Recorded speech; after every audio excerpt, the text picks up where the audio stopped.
When the world begins to quiet and the light fades from the sky, there is a moment when everything inside you wants to rest. It's not just the body asking for sleep, it's the soul longing for stillness. You can almost sense it, the unseen peace that hovers close when the noise ends and the day surrenders. This is where the heart begins to remember that it's not alone. Even as you lie down and close your eyes, something larger holds the night steady. The same presence that guided you through the hours now prepares to watch over you through the silence. You are not entering darkness, you are entering a sacred rhythm that has existed since the beginning, day turning into night, motion giving way to rest, breath meeting calm. Psalm 121 speaks softly into this moment. It begins with a question that every tired soul understands: where does my help come from? It's a whisper born of weariness, a search that begins whenever we reach the end of what we can control. The answer, even now, comes not as an idea but as comfort. Help comes from the Lord, the maker of heaven and earth. Those words have traveled through centuries, reaching every person who has ever felt small under the weight of the unknown. They remind you that the same God who shaped mountains and oceans now bends near to protect the small details of your life. He is not distant, not distracted, not asleep. His keeping is constant. When the psalm says that he will not allow your foot to slip, it doesn't promise a life without challenges. It means that no fall can separate you from his hold. Even when you lose your balance, his hand remains steady. His protection is not about escaping difficulty, but about remaining whole within it. It is the calm beneath the chaos, the hand that steadies what trembles. You might think of moments when you felt uncertain today, decisions you questioned, words you wished you had said differently, burdens you carried quietly. None of them were unseen. The guardian of the night was already there, guiding even the steps that seemed random, turning small detours into hidden lessons. There's something tender about the thought of a God who never sleeps. In a world where everything grows tired, he remains alert. His awareness is not restless, it's loving. He doesn't watch to judge, but to protect, to make sure that no harm finds its way into the peace he has placed around you. You can let that truth settle deeper now. The idea that even when your mind drifts, his presence doesn't. While you rest, he continues his quiet work, restoring what the day has worn down, mending what worry has strained, and breathing calm into the spaces that felt heavy. Every heartbeat is a reminder of that keeping, every breath a rhythm of grace. As you lie in stillness, the mind begins to wander less, and awareness shifts from thought to presence. You start to feel how close the divine care really is. It's not floating somewhere above, it's within the air itself, surrounding you like warmth. The psalmist lifted his eyes to the hills, not because the hills held power, but because they reminded him of the Creator's permanence. Mountains stay while everything else changes. Their stillness is a reflection of his faithfulness. That's why looking up matters, not to escape, but to remember. The same permanence holds you now. The same unshakable care rests beneath everything that moves. When anxiety tries to rise again, it finds no space to stay because peace has already taken its place. God's keeping doesn't depend on how much faith you can muster, it depends on his nature, and his nature does not waver. He guards, he watches, he sustains. Even when you forget, he remembers. Even when you stop asking, he keeps providing. The night is not a pause in his attention, it's a continuation of his love. While the world slows down and dreams begin, his purpose remains active. Every sound outside fades, but his presence remains the quiet rhythm beneath it all. There is nothing you need to fix before you rest, nothing you need to prove. The day has already been carried through grace. You can let the weight of your plans fall away and know that none of it slips from his sight. Maybe you didn't finish everything you intended to. Maybe you felt stretched, uncertain, even a little worn down. But none of that changes his keeping. His care doesn't respond to performance, it responds to need. And he knows what you need before you can name it. So now, instead of trying to find peace, you can allow peace to find you. It's been waiting. It's been here. It's what fills the spaces between your thoughts right now. There's a calm that exists beyond effort, a quiet that doesn't require you to earn it. This is that quiet. You're standing on the edge of it, ready to sink into something larger than sleep, into trust. The words of the psalm aren't just something to read, they're something to dwell in. The Lord watches over your coming and your going. Every path, every hour, every unseen moment is covered. That coverage doesn't mean your life will never face difficulty.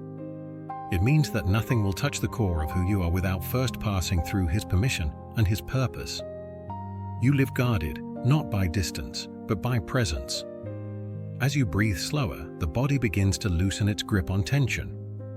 The heart follows, finding its natural rhythm again.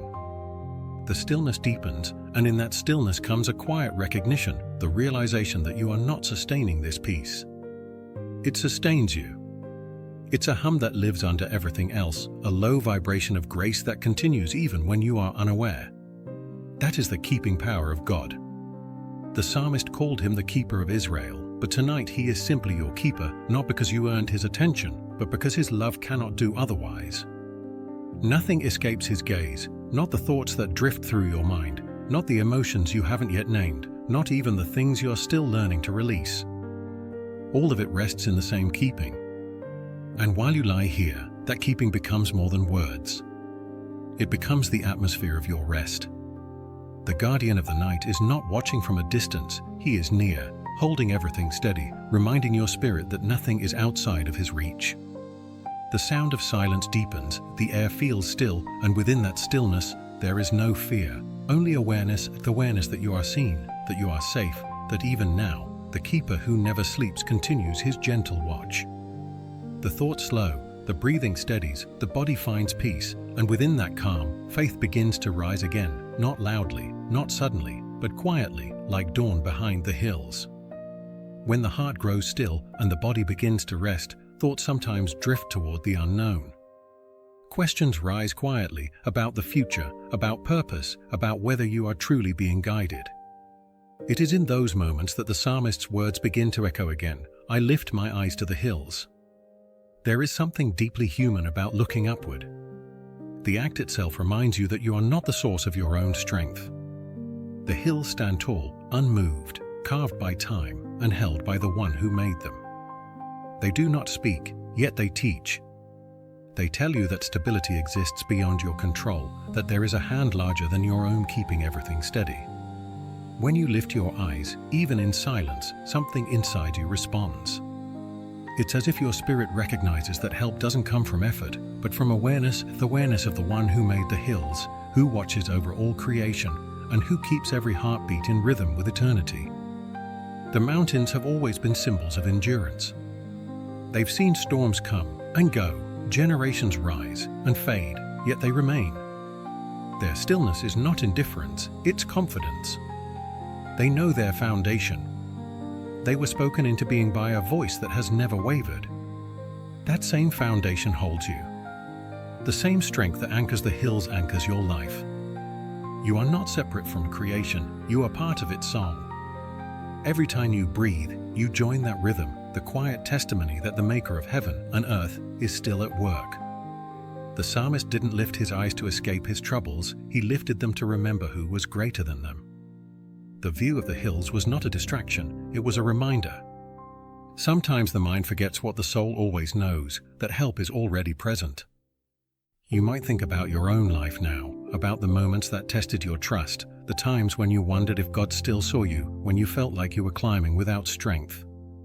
Yet even then, He was holding your path. Even in uncertainty, your steps were guided. The hills don't move for anyone, but the God who made them moves for you. He bends low to lift you when you stumble. He walks beside you when you're weary. His help isn't limited by distance or direction. Whether you look up or close your eyes, He remains near. Sometimes lifting your eyes isn't a physical act, it's an inner choice. It's deciding, even when fear lingers, to look toward hope. It's remembering that your story isn't written by circumstance, but by grace. As you lie here, imagine those hills, ancient, steady, silent under the stars. Their peaks point upward like prayers that never stop rising. Every stone, every shadow, every line of their shape tells a truth that what was created by God stands by His will alone. That truth includes you. You are sustained not by your strength, but by His. The same Spirit that upholds the mountains upholds your soul. That is what Psalm 121 teaches, that your help is not limited to what you can see or touch. It comes from the one who shaped existence itself. When you remember that, fear begins to loosen its hold. You no longer feel the need to plan every outcome, to control every step. You start to trust the quiet guidance that has always been present beneath your decisions. Even when life feels steep, you are never climbing alone. Every breath you take on that ascent is accompanied by grace. Every moment of fatigue is met by unseen strength. The one who made the hills has already marked the path that leads you through them. Sometimes the climb of faith isn't about reaching the top, it's about learning to trust during the steps. The view is not the reward, His presence is. The hills remind you of that presence. They stretch toward the heavens not in striving, but in surrender. They don't reach to grasp, they simply stand in what they were created to be. That same peace is what begins to form inside you now, the peace of knowing you don't have to reach. You only have to rest in what has already been promised. Lift your thoughts, not in effort but in awareness. Lift them away from worry, away from fear, away from the idea that you must carry the world alone. Let them rise toward that higher knowing, that your help has always been coming from above, descending gently into each part of your life, even the ones you thought were left behind. You might sense it as warmth in your chest or quiet assurance in your mind. It's not dramatic, it's steady. That's how divine help feels, not as rescue, but as renewal. There's a line in the psalm that says, "He will not let your foot slip." That isn't about perfection. It's about steadiness. It means that even when you falter, the ground beneath you remains secure. You are being upheld by something you cannot see, but can always trust. Think about that: every unseen protection, every moment you were kept safe without knowing it, every decision redirected by mercy. Those are not accidents, they are the quiet fulfillments of promises spoken long ago. The hills have stood for ages, yet they are not eternal. Only the one who made them is. His keeping never expires, and His protection never sleeps. You can feel that truth moving gently through the air around you now. It's not a thought you have to hold, it's a reality that holds you. The more you release, the stronger it becomes. The more you rest, the clearer it feels. The same God who gave the psalmist words in the silence of the hills gives you peace in the silence of this night. His voice hasn't changed, and His care hasn't diminished. You can let your eyes close now, not in weariness, but in reverence, because the same protection that watched over the mountains through generations watches over you in this moment. The world outside is quiet, the soul begins to match its rhythm, and within that rhythm, something starts to rise, not urgency, not thought, but a calm awareness that help has already arrived, and that it will continue to come in ways you don't yet see. There comes a moment when stillness begins to settle, and the heart starts to understand that peace is not something to chase. It is not something you earn through effort or control through will. Peace is presence. It's the quiet awareness that God is here, holding the space around you, keeping the unseen world in order, and breathing rest into your weary spirit. When the psalmist said that the Lord is your keeper, he was describing this very feeling. The kind of peace that exists not because everything is perfect, but because everything is being held. The day may have brought uncertainty, moments of tension, or emotions that were hard to name, but all of that begins to lose its weight here, in the quiet. The soul remembers what the mind forgets, that peace doesn't need noise to exist. It lives in the silence between heartbeats, in the calm of knowing you are seen and known and loved. Sometimes the body still holds traces of the day, small worries that hide in the muscles, thoughts that circle without rest. But even those begin to release when you allow peace to take its place. You don't have to push them away. You don't have to force quiet. It's enough to simply allow the stillness of God to do what it always does, to calm, to soften, to restore. Peace surrounds you, not like air or sound, but like light you can't see, yet feel. It wraps around every part of you, filling the empty spaces where tension once lived. It reaches into your thoughts and slows them. It enters your chest and steadies your breathing. It finds every restless corner of your being and invites it to rest. You can feel it now, that slow, gentle settling that comes when you stop resisting the calm. When you stop needing to understand and start to trust instead. This peace does not ask for your perfection. It does not require a list of right words. It is given freely. It moves like a river beneath the surface of life, flowing even when you can't see it. And now, as everything grows still, that flow becomes clearer. The psalm says that the Lord is your shade at your right hand. That is not a promise of escape from the sun, but of balance within it. It means that in the moments of intensity, in the heat of emotion, or challenge, or fatigue, God becomes your covering. He shields the soul from what would burn too deeply and allows you to stand in warmth without being consumed. That's what peace does. It doesn't remove reality, it transforms your experience of it. It changes how you carry what remains. Maybe you can remember moments when you felt that without naming it, times when, for no clear reason, you felt calm even in difficulty, when you were able to breathe again after worry, when you felt guided without knowing how. That was peace. That was the keeper at work. It's not always loud or even emotional. Often it arrives like this, quietly, without announcement, without force. You only notice it when you stop running and finally let yourself be still enough to feel it. The Lord who made heaven and earth doesn't only protect you from harm, He protects your inner world from breaking. His peace is His presence, and His presence is everywhere you are. As the minutes pass, you can feel your body loosening even more, your breathing deeper, your thoughts less sharp. That's what divine calm feels like. It doesn't erase life, it restores you to it. Sometimes you may think peace means control, but real peace is the opposite. It's the release of control, the surrender into something trustworthy. The kind of rest that says, I don't have to hold this anymore, because He already is. When you surrender into that awareness, everything changes quietly. You start to sense how life has been sustained all along, not by your planning, but by His presence. That's why Psalm 121 says, the Lord watches over your coming and your going, both now and forever. It's a way of saying there is no moment outside His keeping. Not one. The peace that surrounds you now is the same peace that waits for you tomorrow. It stretches beyond sleep, beyond morning, beyond time itself. What you feel now, that soft slowing of the mind, that gentle weight lifting off your heart, is the evidence of His nearness.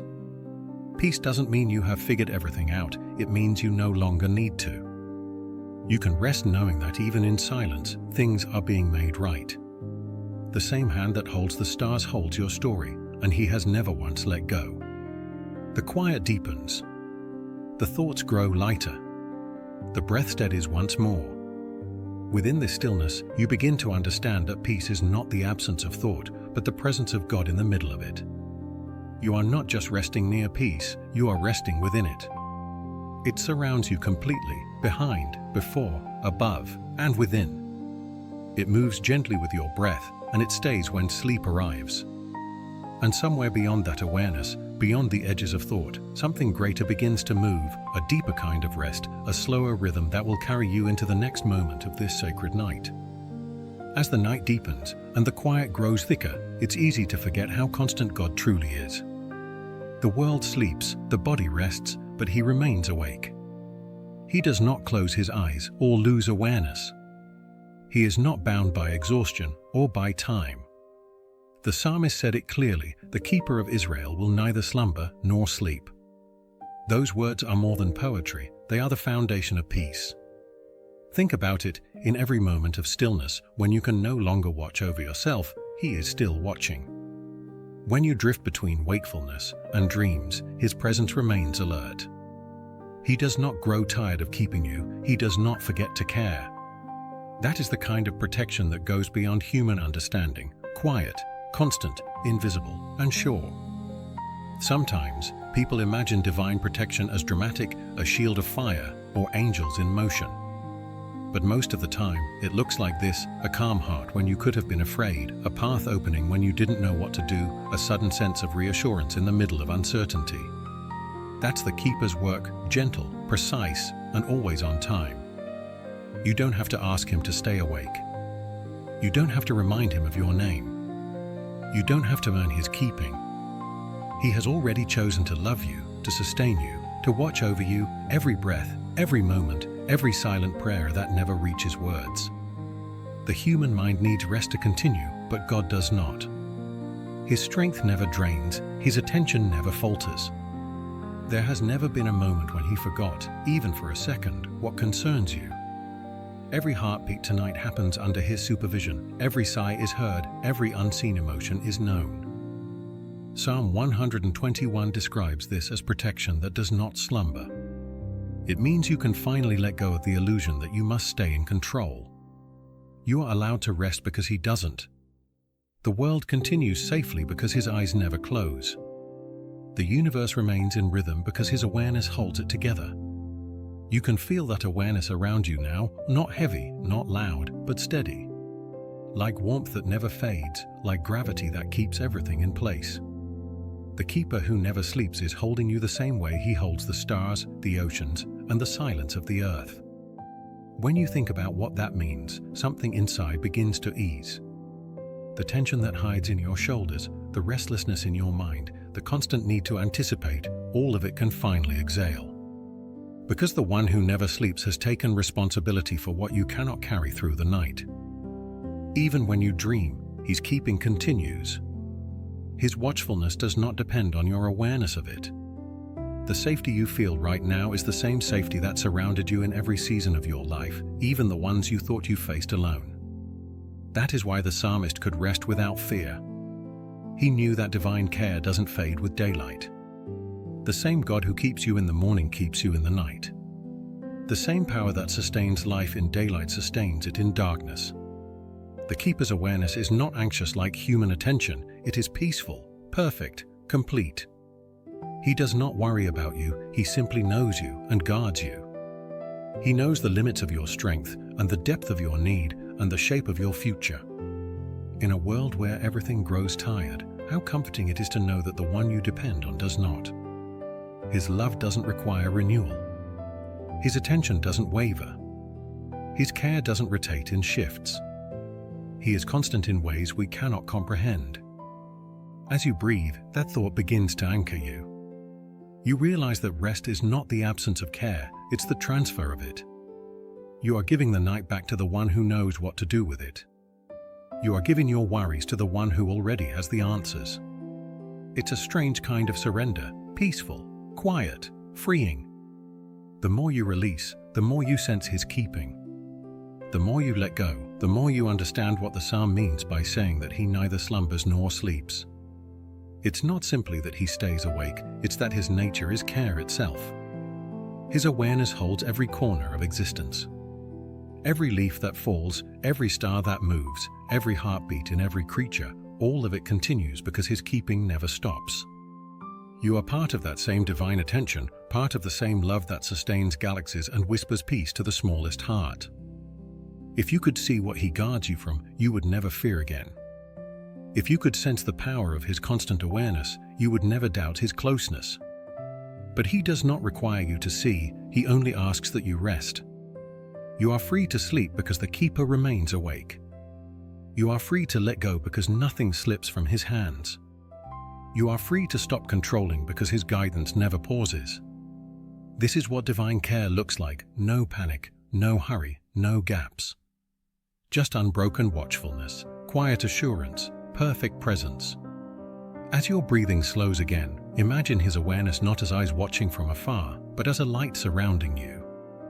It doesn't glare, it doesn't move, it simply stays. That is what the psalm means by saying he keeps you. It's not about distance, it's about constancy. You can rest deeply tonight knowing that his awareness will not fade. You will wake under the same care with which you now rest. The same strength that guards the world guards your heart. And as that awareness fills you, a deeper calm begins to unfold, not just peace in the mind, but peace in the body, peace in the soul, peace in the unseen spaces where his keeping has always been working quietly, waiting for you to notice. There is a place within the soul where noise cannot reach, where thought begins to fade, and where the heart finally feels safe enough to rest. That is where God meets you. Not in the rush of the day, not in the plans, or the striving, but here, beneath his shadow, in the quiet that follows surrender. Psalm 121 speaks of a God who keeps you, who guards you from all harm, and who preserves your life. These are not just promises for daylight hours, they are truths for the night. Beneath his shadow, you do not have to fight for peace. You only have to allow it to cover you. To rest beneath his shadow means to live under the awareness of his nearness, to understand that you are never outside his care. You are under a presence that neither weakens nor wavers. The same presence that has carried you through your hardest moments is the same one that covers you now. When the psalm says the sun will not harm you by day, nor the moon by night, it paints an image of protection that never fades. Daylight has its burdens, and the night has its fears, but neither can reach the soul that rests under divine shadow. It is not darkness, it is covering. It is not distance, it is safety. There's a sacred simplicity in that. You don't have to keep reaching, or striving, or proving your worth. You can simply stay still and remember that the one who guards you has already claimed you as his own. The same presence that spoke light into the void now surrounds you with peace that cannot be broken. Under that shadow, your breathing slows and your heart begins to settle. It is not a shadow of fear, but of protection, a sign that the Almighty stands near and that nothing moves outside his will. This shadow is not the absence of light, it's the balance of it. It's the place where his power meets his tenderness, where strength becomes comfort, and where presence becomes rest. Maybe you have carried thoughts that weighed on your mind, small concerns that lingered even as you tried to sleep. Let them fall now, one by one, into the safety of his keeping. You don't have to solve them tonight. You only have to let them go. Sometimes we confuse rest with escape, but this rest is different. It doesn't pull you away from life, it prepares you to face it with peace. It's the kind of rest that transforms rather than avoids, that restores rather than hides. Under his shadow, you begin to realize how deeply you are known. Every fear you've whispered, every hope you've held silently, every question that never found words, all of it lies within the reach of his awareness. There is no corner of your heart that his light has not already seen. And still, he covers you. Still, he calls you his own. Still, he invites you to rest, not because you've done everything right, but because his love does not depend on your perfection. It is easy to forget that rest is an act of faith. To stop moving, to stop controlling, to simply be, that requires trust.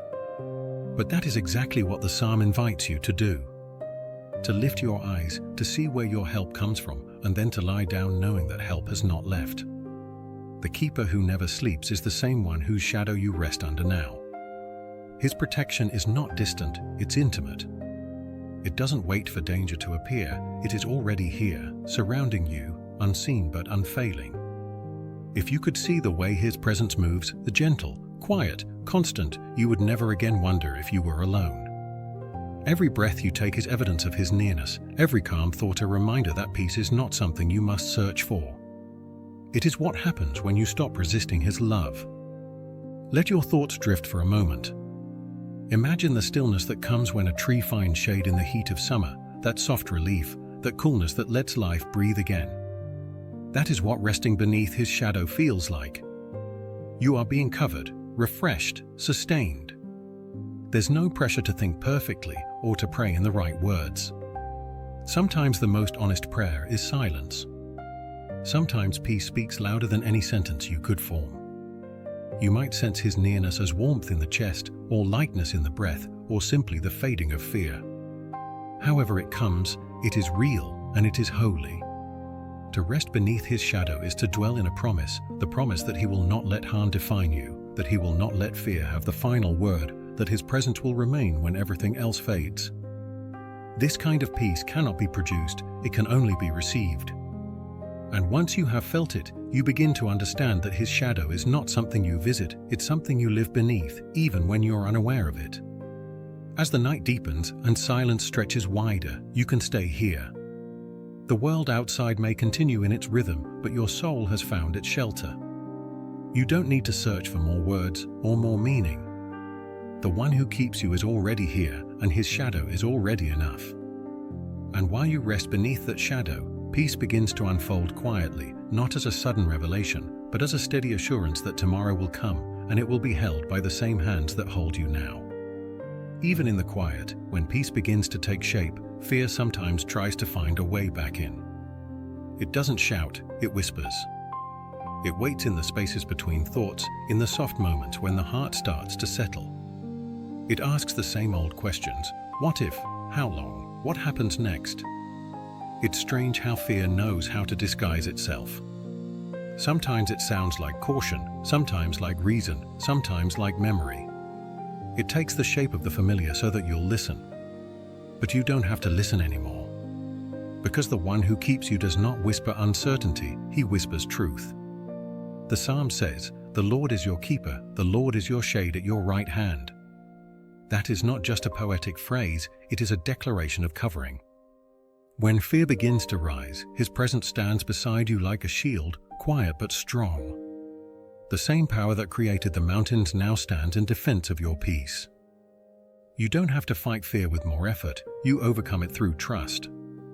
When fear tries to whisper that you are alone, faith quietly answers that you never were. When fear suggests that tomorrow will be heavy, peace reminds you that tomorrow is already held. Every time you turn inward and choose calm over panic, you are practicing the language of faith. You are speaking the psalmist's words with your own heart, lifting your eyes to the hills and remembering where your help comes from. Fear loses its strength in the light of remembrance.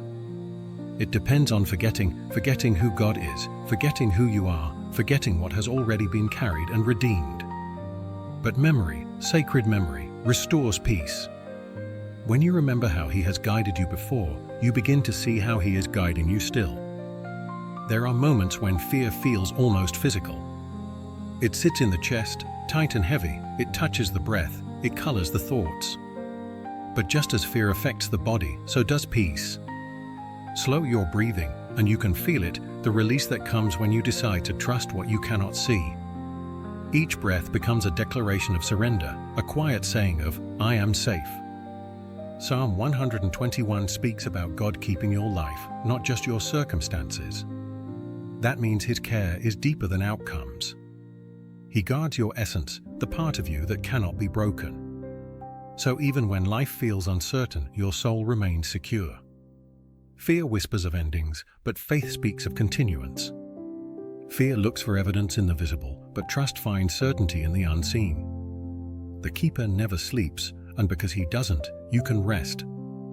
Sometimes fear disguises itself as preparation. It tells you to rehearse every possibility, to anticipate every danger.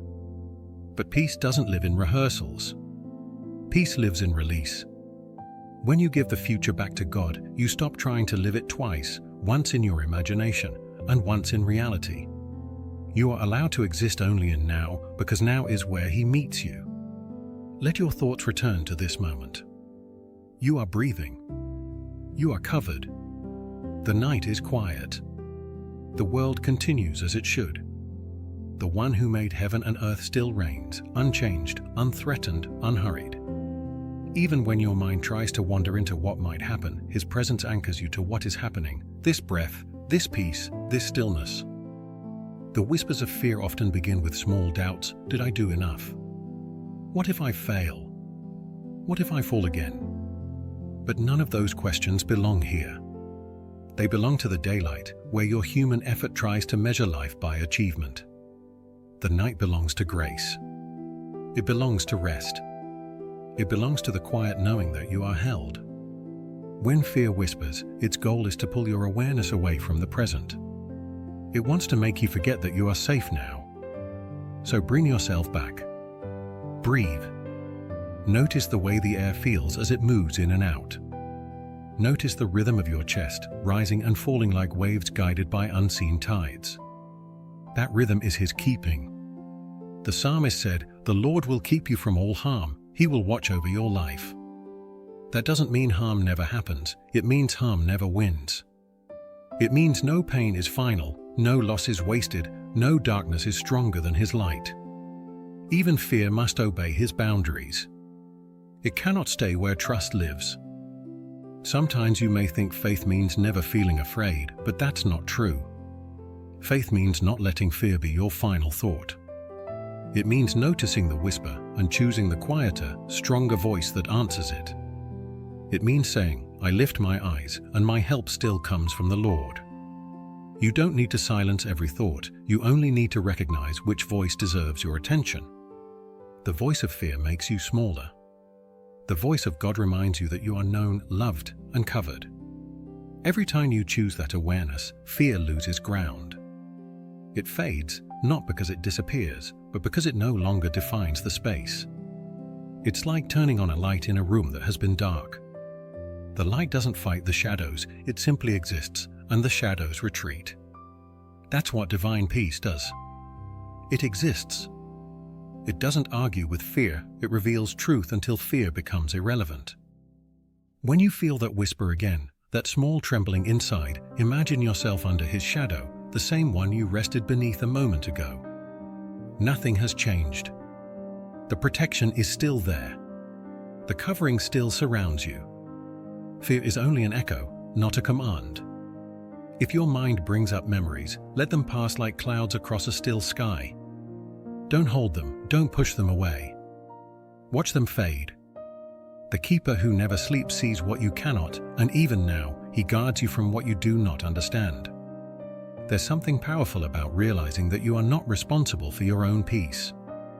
You can participate in it, but you don't have to create it. Peace already exists because he exists. It is his nature flowing into yours. So, when fear whispers, let it meet silence.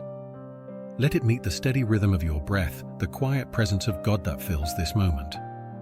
Let it meet the awareness that nothing outside this stillness can touch what he guards within you. There's a point where the whisper fades completely, where thoughts slow down enough that you can feel the space between them. That space is not emptiness, it's peace. It's where you meet the part of you that already knows everything is being taken care of. Fear might try to return, but it can't find you where you're going now. You're beneath his shadow, watched by his keeping, and covered by his presence. The psalm says the Lord will keep your going out and your coming in. That means he watches not just where you've been, but where you're going. There is no moment outside his sight, no detail beyond his care. And with that knowing, something inside begins to rest again. The thoughts that try to stir grow quiet, the heartbeat slows, and the body remembers how to trust the stillness. You are not holding the night together, he is. You are not keeping the world turning, he is. You are not responsible for the light returning in the morning, he is. So let the whisper lose its meaning. Let the old fear dissolve into quiet faith. Let yourself rest, not because you've conquered worry, but because you have chosen trust instead.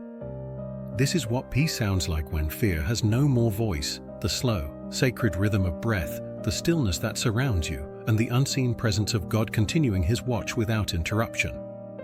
The night stretches onward, but it no longer feels empty. It feels alive with the certainty of being kept. And as your thoughts drift even further toward stillness, something deeper begins to rise, the quiet courage that comes from knowing you are guarded and will remain so. When the heart begins to quiet after a long day, there is a soft awareness that rises from somewhere deep within, a reminder that life is always guided, even when you cannot see where it is going. The mind may have tried to plan and to understand, but here in the stillness you begin to notice something gentler than understanding. It is direction that does not depend on logic. It is light that does not depend on the sun. God's guidance rarely arrives as flashes of brilliance. More often, it feels like warmth, like calm, like a subtle knowing that this moment is safe. The psalmist wrote that the Lord will watch over your coming and your going, both now and forever. Those words mean that the journey of the soul never leaves his sight. Even when you think you have stepped into the unknown, you are still walking inside his awareness. Every soul has moments when the way ahead feels blurred. The decisions are not obvious, the road is uneven, the future refuses to speak. Yet, within that uncertainty, something steady keeps you moving forward. That something is not courage alone, it is the quiet light of faith doing its work. Faith does not erase questions, it simply shines enough to take the next step. That small illumination is grace. It meets you where you are, and it never asks for more than you can give. The light adjusts to your pace, not the other way around. Think of how the horizon looks before dawn, not bright, but promising. The light grows slowly, softly, patiently. It never startles the world awake, it invites it. That is what divine direction feels like. You do not have to chase it, you awaken into it. Psalm 121 describes a God who keeps you, who guards your life from harm. That keeping includes the unseen guidance that leads you through each season. Even when you wander, His presence bends the path back toward peace. Nothing is wasted, every turn is woven into purpose. Sometimes, the path of light appears through people, a kind word, a gentle correction, a hand that helps you stand. Other times, it comes through silence, the sudden calm that interrupts worry, the thought that whispers, "Wait, not yet, rest first." These are all forms of light, speaking in a language that the soul understands before the mind does. There are nights when you might lie awake wondering whether you have missed something, whether you should have chosen differently. But the keeper of your soul does not measure you by perfect choices. He measures you by willingness, the willingness to keep walking, to keep trusting, to keep believing that His light will find you again. And it always does. Because His nature is not to hide, but to reveal. His presence is not far, but constant. Even now, as your body begins to sink deeper into rest, that same light continues to lead, shaping your thoughts toward peace, turning your fears into calm reflection. You may not realize it, but your entire being is already following that guidance. Every slow breath, every quiet heartbeat, every easing muscle is responding to His invitation, "Come closer, rest, I am here." Guidance is not always about movement. Sometimes, the light asks you to stop. It asks you to wait until peace returns before you act. It asks you to trust that delay is not denial, but protection. The world rushes, but divine timing never does. If you look back, you can probably see traces of that truth, moments when what once felt like disappointment later became direction, when what seemed like loss became redirection. That is the path of light in retrospect, wisdom seen from the other side of waiting. As you rest tonight, that same light is still working. It doesn't turn off when your eyes close. It continues to arrange what you cannot arrange, to prepare what you cannot predict, to open what you cannot force. It guards you not only from harm, but from the need to know everything before it happens. The psalmist trusted this. He spoke not of a God who reacts, but of a God who keeps, who is already ahead of the journey, already surrounding it. You are walking through a story that has been prepared with love. The light is woven into every line of it. There is peace in realizing that guidance does not depend on clarity. You don't need the whole map, just the assurance that you are not walking alone. Every prayer, every moment of silence, every sigh that reaches heaven becomes part of the direction. Close your eyes for a moment. Picture a soft glow spreading gently around you, not bright, not blinding, but steady. It outlines the path before you, or not far, just near enough. You see the next few steps, and that is enough. You don't need to see further because you know the light will move as you do. This is how trust feels, simple, calm, free of pressure. The light of God is not there to test you, it is there to accompany you. It knows when you need stillness and when you need strength. It knows when to move and when to let you breathe. In this stillness, the soul learns that being guided is not about control, it's about connection. It's about remaining aware of the gentle presence that has always walked beside you. The same God who watched over the psalmist on ancient roads watches over you on yours, not as a distant observer, but as a companion. The path of light is not something you find, it's something that finds you. It finds you in the quiet moment between worry and surrender. It finds you when you stop trying to force answers and start to rest in the knowing that help comes from the Lord, the maker of heaven and earth. You are not lost when you can't see the way. You are simply being led in a new way, through trust, through peace, through stillness. So, as your mind softens and your body grows heavier with rest, let that awareness sink deeper. You are moving, even now, in the direction of light. You are being guided, even in sleep. The keeper never stops keeping, the guide never stops guiding, and the light never stops shining. Let the next breath remind you that the journey continues, that peace is the compass, and that love is the path itself. Everything else will unfold in its time, illuminated by the same light that has never failed and never will. Every soul, no matter how strong, needs a place of shelter, not from the weather, but from the weight of the world. The psalmist understood that. In Psalm 121, he wrote, "The Lord will not let your foot slip. He who watches over you will not slumber." Those words were not meant only for travelers on ancient roads. They were written for the quiet journeys inside the human heart. What he was saying is this: you are never unprotected. Even when life feels unstable, the ground beneath you remains firm because it rests on the keeping of God. His awareness does not fade, his protection does not depend on daylight. The same presence that watched over the psalmist in the mountains watches over you here, in this quiet room, in this still moment. The soul has many rooms, one for joy, one for fear, one for memory, one for hope. Sometimes the rooms feel scattered and the walls between them thin. But the keeper holds them all together. He guards not just your body, but your inner world. The worries that live in one room cannot overtake the peace that he builds in another. That is what it means to have a sheltered soul, not a life without storms, but a spirit that remains calm within them. The psalm is not a promise of escape, it is a promise of endurance.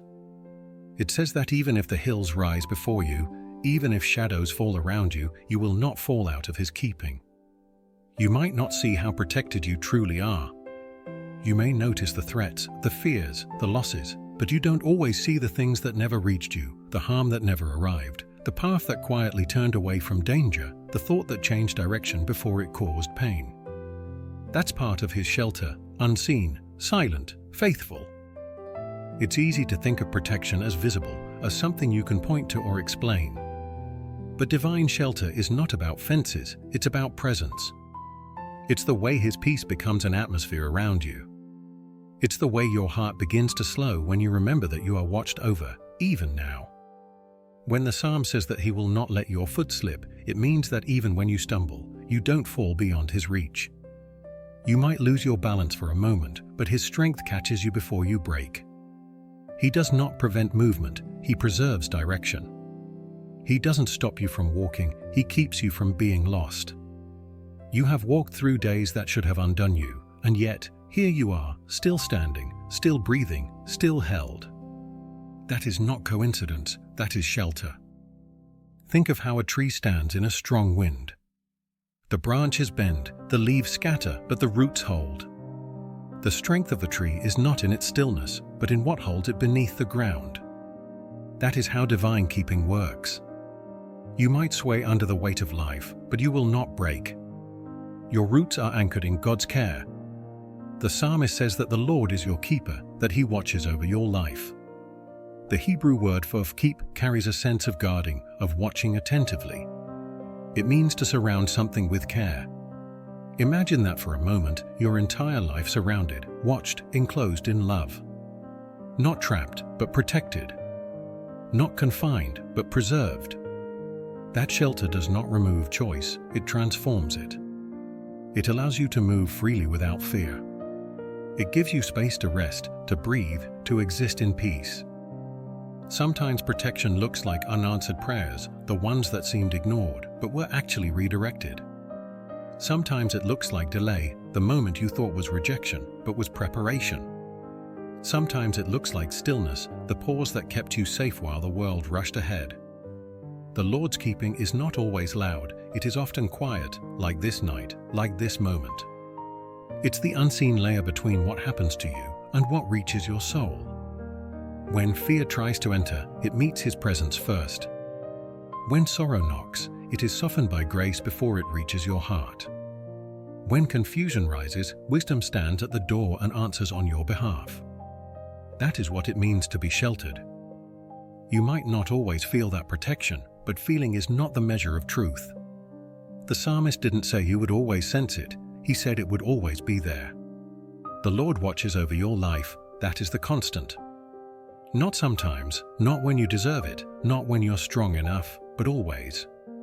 And that includes this moment, this quiet breathing, this pause before sleep. You are inside that keeping right now. As your body begins to rest, think of the shelter around you are not walls or ceilings, but presence. The air feels lighter because it carries peace. The weight in your chest begins to lift because his hand is still beneath it. The mind slows because it no longer has to protect what God already guards. There's something humbling about realizing how little we actually keep for ourselves.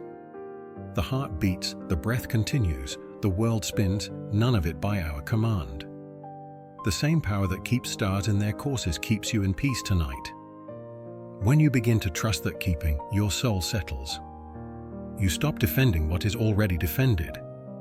You stop guarding what is already guarded. You stop trying to earn safety from a God who already promised it.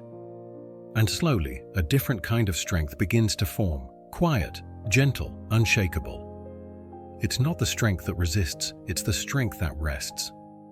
The kind that knows where it stands, even when it cannot see the ground. The psalmist ended his song by saying that the Lord will keep your going out and your coming in, both now and forevermore. That means your entire existence, every movement, every season, every rise, and every rest happens inside divine shelter. You are never outside of it, never beyond it, never beneath its care. The more you think about that, the lighter you feel.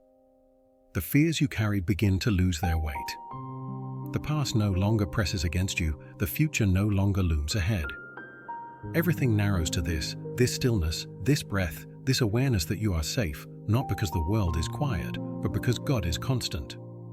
That is the essence of a sheltered soul, to live under that awareness, to rest in that truth, to sleep knowing that the one who keeps you neither slumbers nor sleeps. And as that realization grows inside you, your heart begins to align with the rhythm of his care, slow, steady, faithful.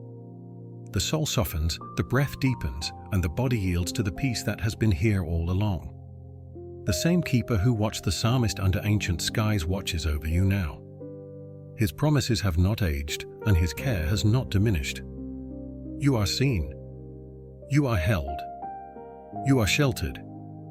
And even as you drift further into rest, that truth remains, steady, unbroken, eternal, the quiet heartbeat of the one who watches over your life, both now and forever. Faith does not always move loudly. Sometimes it stands still, like a mountain. It does not chase signs or demand answers or call attention to itself. It simply exists, unmoved, unshaken, solid beneath the changes of the world. Psalm 121 begins with that timeless image, I lift my eyes to the hills. Where does my help come from? My help comes from the Lord, the maker of heaven and earth.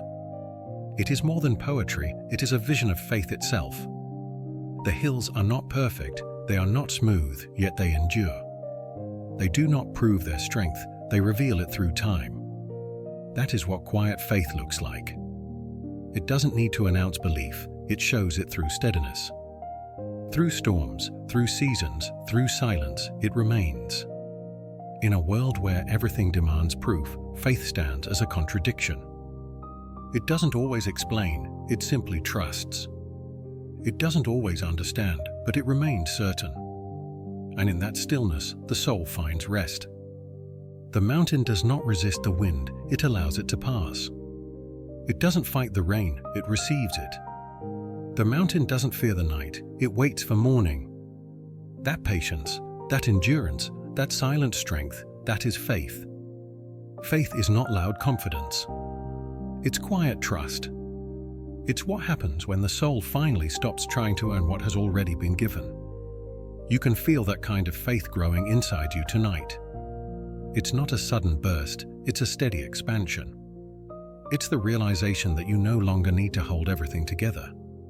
You can stand still, breathe, and let the keeper hold what you cannot. The psalmist looked to the hills because they reminded him of something larger than himself. They represented permanence in a fleeting world. Their peaks reach upward, not in pride, but in praise. Their roots reach downward, not in fear, but in grounding. They are faithful in both directions. That's how faith behaves. It stretches toward heaven in trust, and it sinks deep into the earth of daily life with humility. It doesn't escape the world, it stands firm within it. You might remember times when faith felt easy, moments of joy, answered prayers, visible blessings. But there are also times when faith becomes quiet, when the answers don't come, when the silence lasts longer than expected, when the heart waits. Those are the moments when faith matures. The mountain of faith grows not in daylight, but in shadow. It grows when you keep believing, even when you cannot see how things will unfold. In those moments, your faith is not measured by how you feel, but by the simple decision to stay. To stay in trust, to stay in gratitude, to stay in peace. The psalm says that the Lord is your keeper, that He will not let your foot slip. That promise is not about the path being easy, it's about your steps being guided. Even when the terrain is steep, your footing is secure because His presence is beneath you. When you walk in faith, you are walking on something stronger than reason, you are walking on relationship. You are not climbing toward God, you are walking with Him. The mountain is not a test, it's a meeting place. There's a verse in the psalm that says, "The Lord will keep your life." That means your essence, your center, your soul, the part that cannot be touched by fear or loss, is already secured.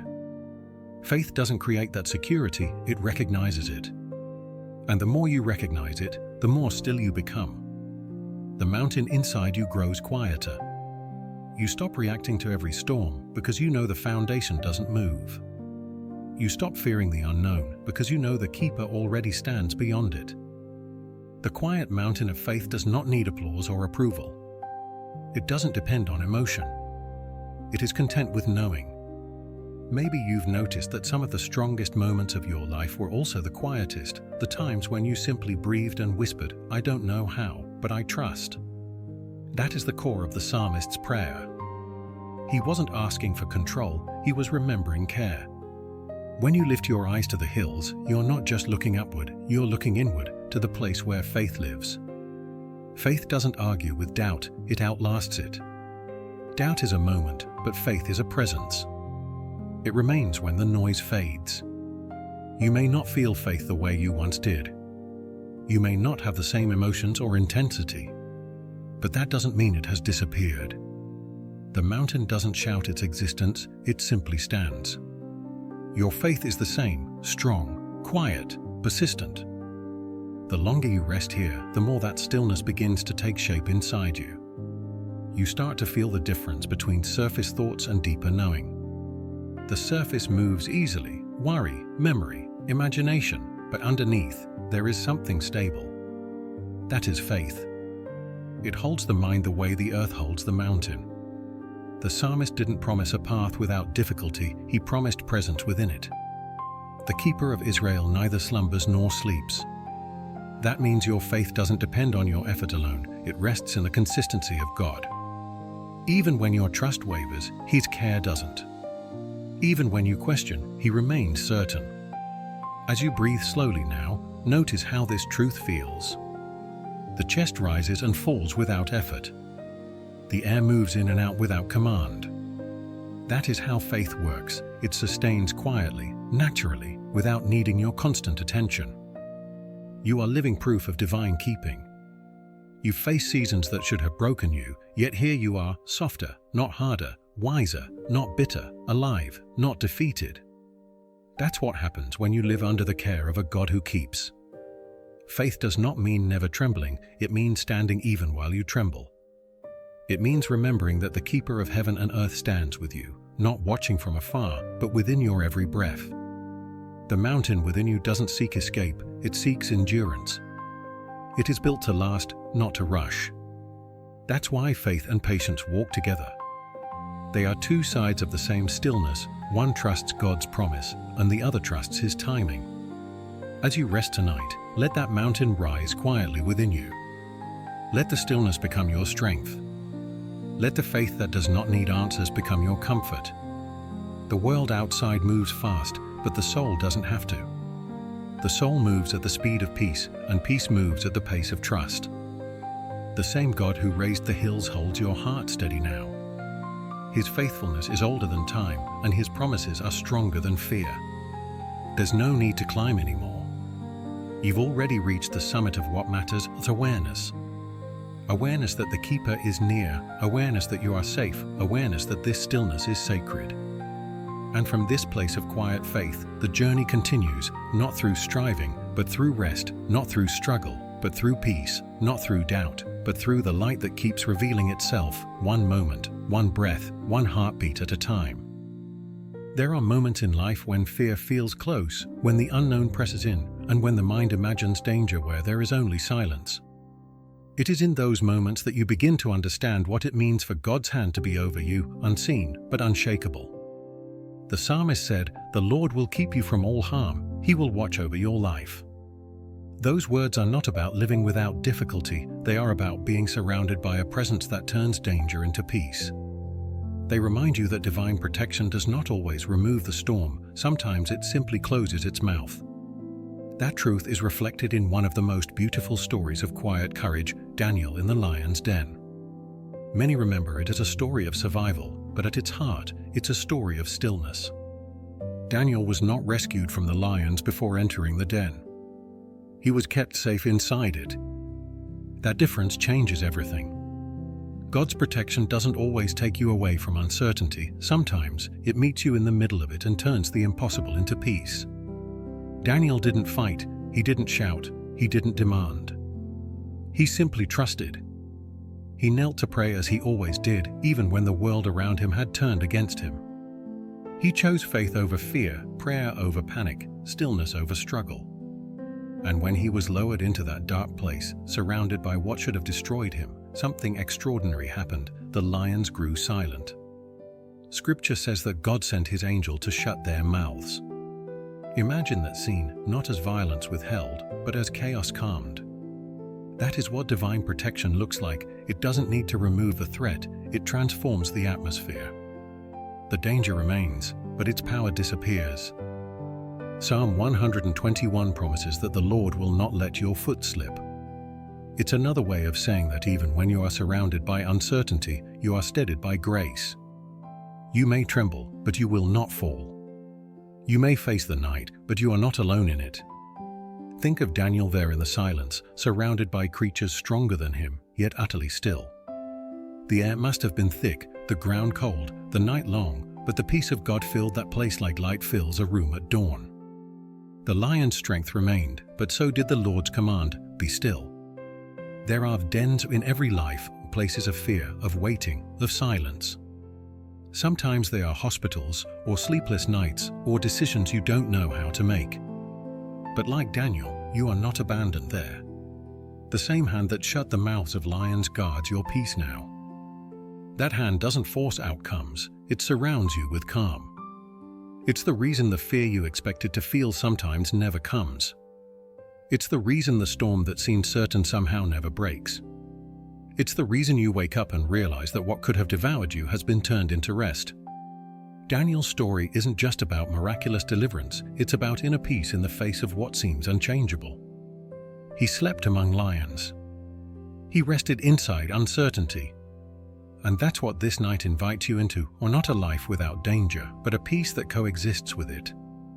When you trust God's hand, you begin to notice that safety is not a condition of circumstances, it's a condition of presence. The psalmist wrote that the Lord is your shade at your right hand. That means his care adjusts to your need. When the heat rises, he becomes your shelter. When shadows fall, he becomes your light. You may not see the angel that Daniel saw, but you have the same keeping, the same calm, the same protection. It shows up as a steady heartbeat when anxiety fades. It shows up as a thought that says, you are safe, even before sleep arrives. It shows up as the gentle awareness that peace is not fragile, it's divine. Sometimes, protection looks like a closed door.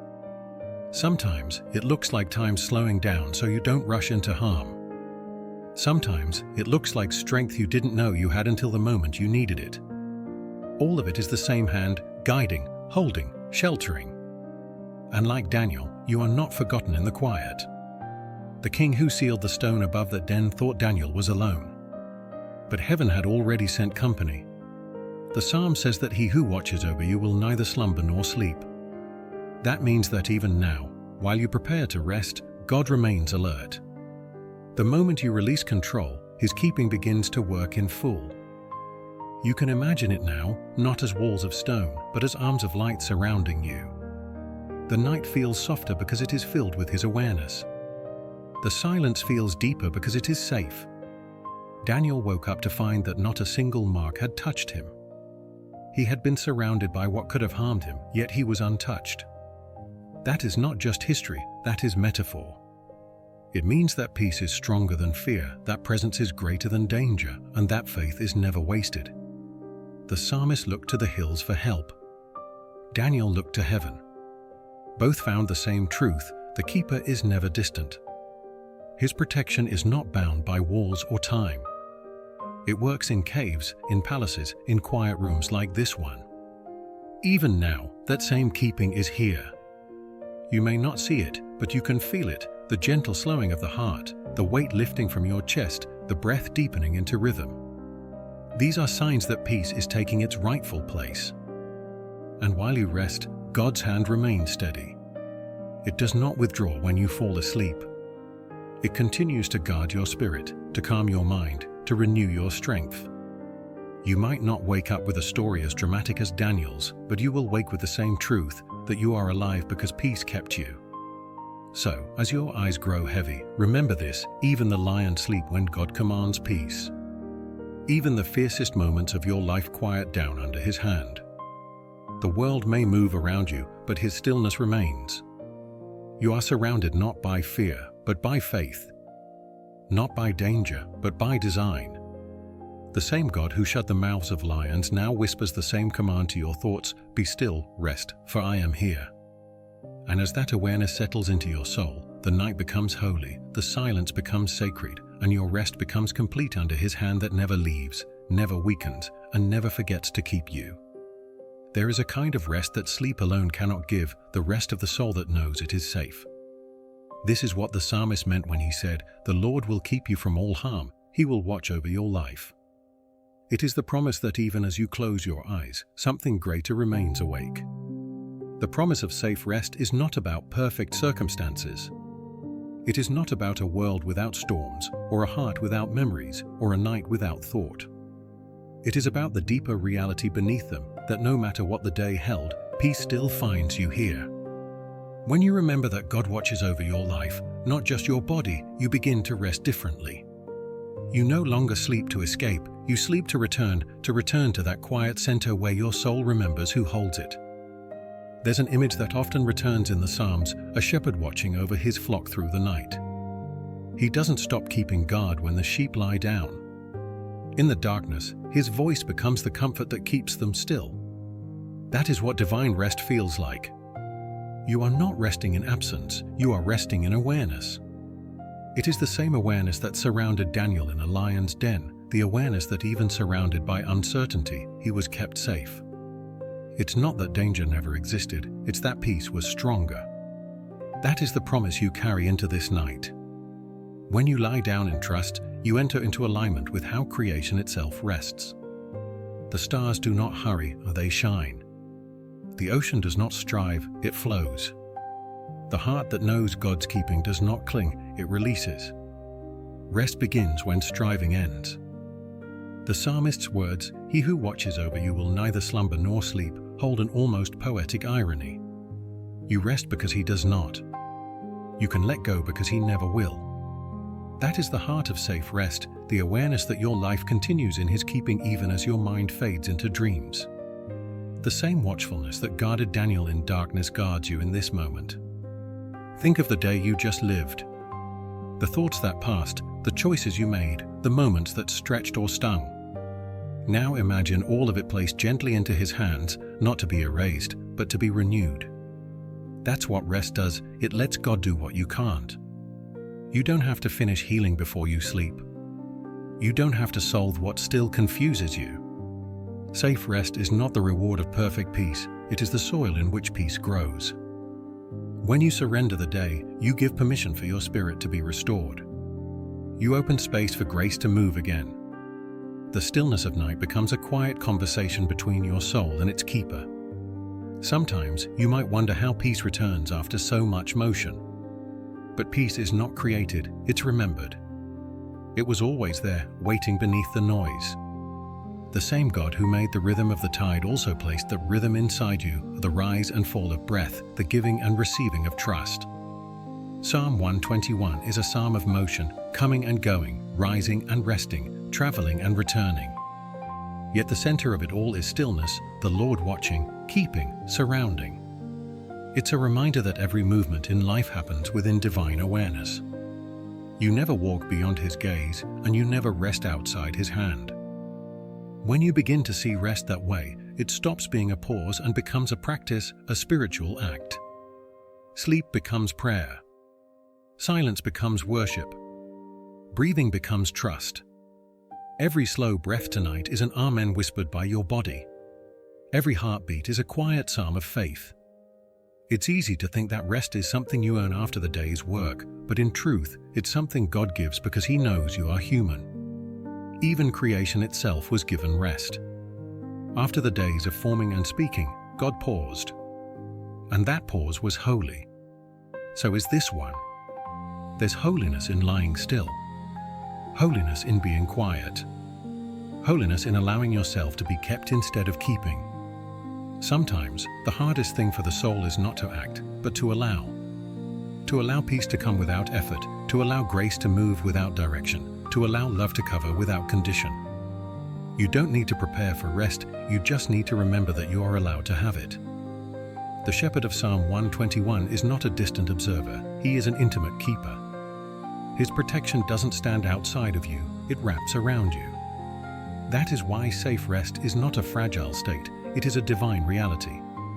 Even as you drift further into stillness, that keeping continues. You might picture it as light that doesn't fade when your eyes close, as warmth that lingers after thought, as peace that hums beneath every dream. There's a quiet beauty in realizing that the world keeps turning without your effort. The sun will rise, the morning will return, and life will continue, not because you controlled it, but because grace never stopped. Safe rest is an act of faith. It's saying, I trust you with what I can't carry past this hour. It's releasing control without fear of loss. It's surrendering not because you've given up, but because you've finally remembered who holds the night. In that surrender, something sacred happens. The mind loosens its grip on what ifs, the heart loosens its hold on when, and the soul loosens its fear of how. What remains is the rhythm of grace, the steady heartbeat that says, you are safe. If Daniel could rest in a den of lions, you can rest in the quiet of your own life. If the psalmist could sing of safety while traveling ancient roads, you can whisper gratitude while lying still. God's promise has not changed. His care is not seasonal. His keeping is not partial. It covers both your waking and your sleeping, your noise and your silence, your strength and your surrender. The same hand that shielded prophets, that guided kings, that comforted the lonely, now rests over you. You might not see it, but you can feel it in the slowing of your breath, in the calm that begins to spread, in the way fear quietly loosens its hold. This is what the promise of safe rest feels like, a peace that asks nothing of you but stillness. And as that peace deepens, you start to notice how even the smallest things begin to align. The heartbeat becomes rhythm, the breath becomes prayer, the silence becomes sacred. Nothing about the world outside has changed, yet everything inside you has. The presence of God has become the atmosphere of your rest. You don't need to make this moment holy, it already is. You just need to enter it. So, let the mind soften. Let the spirit settle. Let the heart breathe again. Because the keeper of your soul is still awake, still guarding, still watching over your life, now and forever. And in that knowing, your rest begins. There are nights when peace feels distant. When silence is not soft, but loud. When the mind turns over every memory, every worry, every small unfinished thought, as if rest could only come after every question is answered. But the psalmist reminds you that the Lord will watch over your coming and your going. That means even when your thoughts wander, God's presence does not. The night might feel heavy, but you are not carrying it alone. Sometimes heaviness doesn't come from tragedy, but from living. From the weight of small things that add up over time, decisions, conversations, unspoken fears. They settle quietly on the heart until stillness makes you aware of them. And yet, the same stillness that reveals them is also where God begins to lift them. The weight of night is not meant to crush, it's meant to reveal what you no longer need to hold. You can think of it like this: all day, your mind gathers. It gathers moments, impressions, plans, noise. And night becomes the time when the soul begins to sort through it. It is not punishment, it is release. When the psalmist spoke of lifting his eyes to the hills, he was describing this same motion, the inner rising that happens when you remember help doesn't come from within the noise, but from above it. The hills are not obstacles, they are reminders. They tell you to look higher, beyond the immediate, toward the eternal calm that never changes. So, when the night feels heavy, you are being invited to lift your eyes again. Not your physical eyes, but your inward gaze, the attention of your heart. Lift it toward the keeper who never sleeps, the one who stands watch even as your mind tires. You might whisper quietly to yourself, I am safe even in thought. I am watched even in silence. I am loved even in heaviness. Those words are not declarations of emotion, they are affirmations of truth. God's keeping doesn't require your calm to work. It works even through your restlessness. When your thoughts scatter, His presence gathers them. When your heart races, His peace slows it. When your mind replays what you regret, His mercy rewrites the ending. Think for a moment about how night itself was created. The darkness was never meant to be feared. In Genesis, it was called good. It was not the absence of God's presence, it was the space where His work continued unseen. That same truth holds tonight. What feels hidden is not forgotten. What feels still is not empty. The heaviness you sense might only be the soul adjusting to the quiet after too many hours of carrying. The psalm says, "The sun will not harm you by day, nor the moon by night." It's a poetic way of saying that no environment, no moment, no emotion lies outside of His keeping. Light or dark, busy or still, His care adapts. Sometimes heaviness comes because the body is ready to rest, but the heart is still awake. The solution is not to force sleep, but to let peace catch up to your body. You do that by remembering that you are safe, that your worth is not determined by what you accomplish, that your value does not depend on your clarity. You can let the thoughts come without following them. Let them move through you like wind through tall grass, gentle, unresisted, temporary. You are the ground beneath them, not the movement above. That's what the psalmist knew. Faith is not about controlling life, it's about trusting the one who watches over it. Sometimes you will feel peaceful, other times you will feel nothing at all, but both are part of being human. The presence of God is not a feeling, it's a fact. It does not depend on your emotional state. When the night feels heavy, that presence doesn't withdraw, it deepens. It moves closer, quieter, kinder. It waits until you are ready to notice it again. You might picture your thoughts like stars in the night sky. Some are bright, some are faint, some drift in and out. The sky does not chase them, it simply holds them. In the same way, you are not called to silence every thought, but to hold them in a wider awareness, the awareness that God surrounds even the space of your mind. He knows the thoughts you haven't spoken, the memories you haven't named, the questions you've tucked away. And still, He watches. Not as a judge, but as a keeper. Not to measure, but to comfort. You can whisper, I lift my eyes to the hills, even here, even now, and it becomes a prayer without words, a prayer of direction, not of detail. It means, I will not drown in my own thoughts, I will look beyond them. And when you do, the weight begins to shift. Not because everything changes, but because perspective does. The same way Daniel found peace in the den, you can find it in this room. The same way the psalmist found help in the hills, you can find it in remembering who holds you. The Lord who made heaven and earth does not grow tired. He does not forget. He does not overlook the quiet battles of the mind. When the night feels heavy, His hand remains steady. He doesn't rush you out of heaviness, He walks with you through it. Sometimes that presence arrives as warmth, sometimes as stillness, sometimes as a single thought that seems to come from somewhere else. It's okay now. You can rest.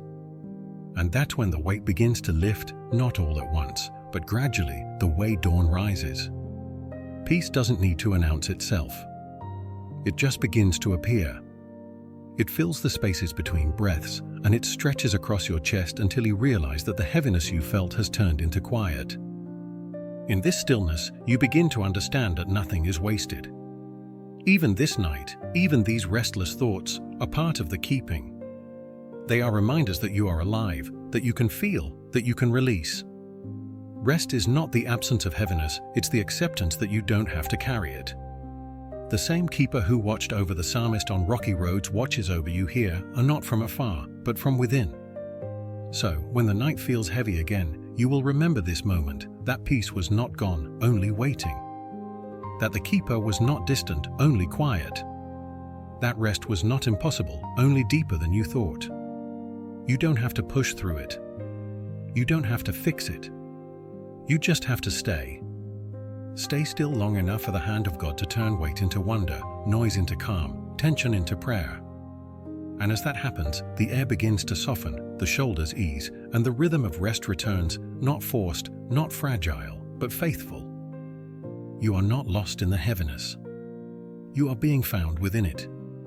And as the night continues, so does his keeping, silent, constant, and alive within you. When morning feels far away, it can be easy to believe that the future is uncertain. The mind tries to imagine what comes next, the next day, the next step, the next moment, but peace does not live in prediction. Peace lives in trust. The psalmist said, "The Lord will watch over your coming and your going, both now and forevermore." That single verse holds the secret of calm. It means that nothing in your timeline is unguarded, not the day you lived, not the one you haven't reached yet. Every tomorrow already rests in the same keeping that holds you now. You don't have to understand how God works to know that He is already ahead of you. You simply have to rest in the truth that He exists beyond time, that while you are here in this night, He is already preparing the light of morning. There's something liberating in remembering that the future is not yours to control. It is not a test of your planning or a reflection of your worth. It is the unfolding of grace in a rhythm larger than your understanding. Even creation itself lives by that rhythm. The moon never asks whether the sun will return. The sea does not question whether the tide will come back. They simply move because they were made by a God who keeps His word. You were made by the same God. Tomorrow may look unknown, but to Him it is already seen, already shaped, already good. Psalm 121 reminds you that your help comes from the Maker of heaven and earth. That means your life is held by the same hands that designed stars, balanced oceans, and taught the wind where to rest. If creation can trust that rhythm, so can you. You might think of the future as a horizon hidden by mist. You can't see far, but you can feel light behind it. That's how faith sees, not through clarity, but through calm assurance. The God who holds tomorrow does not ask you to predict it, He asks you to trust Him with it. There is a moment in every day when you must choose to stop carrying what isn't yours to hold. The mind often wants certainty, it wants to rehearse, to imagine, to prepare for every possible outcome. But God doesn't lead through worry, He leads through peace. When you rest in that peace, something miraculous happens, you begin to feel time differently. The future stops feeling like pressure and starts feeling like promise. Even now, as you breathe, the next day is being woven together with care. You are not stepping into chaos, you are stepping into continuity. The same grace that kept you through this day will meet you in the next. The same protection that covered you tonight will greet you with the morning light. The psalm says, "He will not let your foot slip." That means stability is not something you create, it's something you receive. You are not walking into uncertainty, you are walking within providence. Think about the lives of those who trusted before you. Abraham didn't see the full path, but he moved forward in faith. Ruth didn't see redemption ahead, but she stayed close to what she knew was right.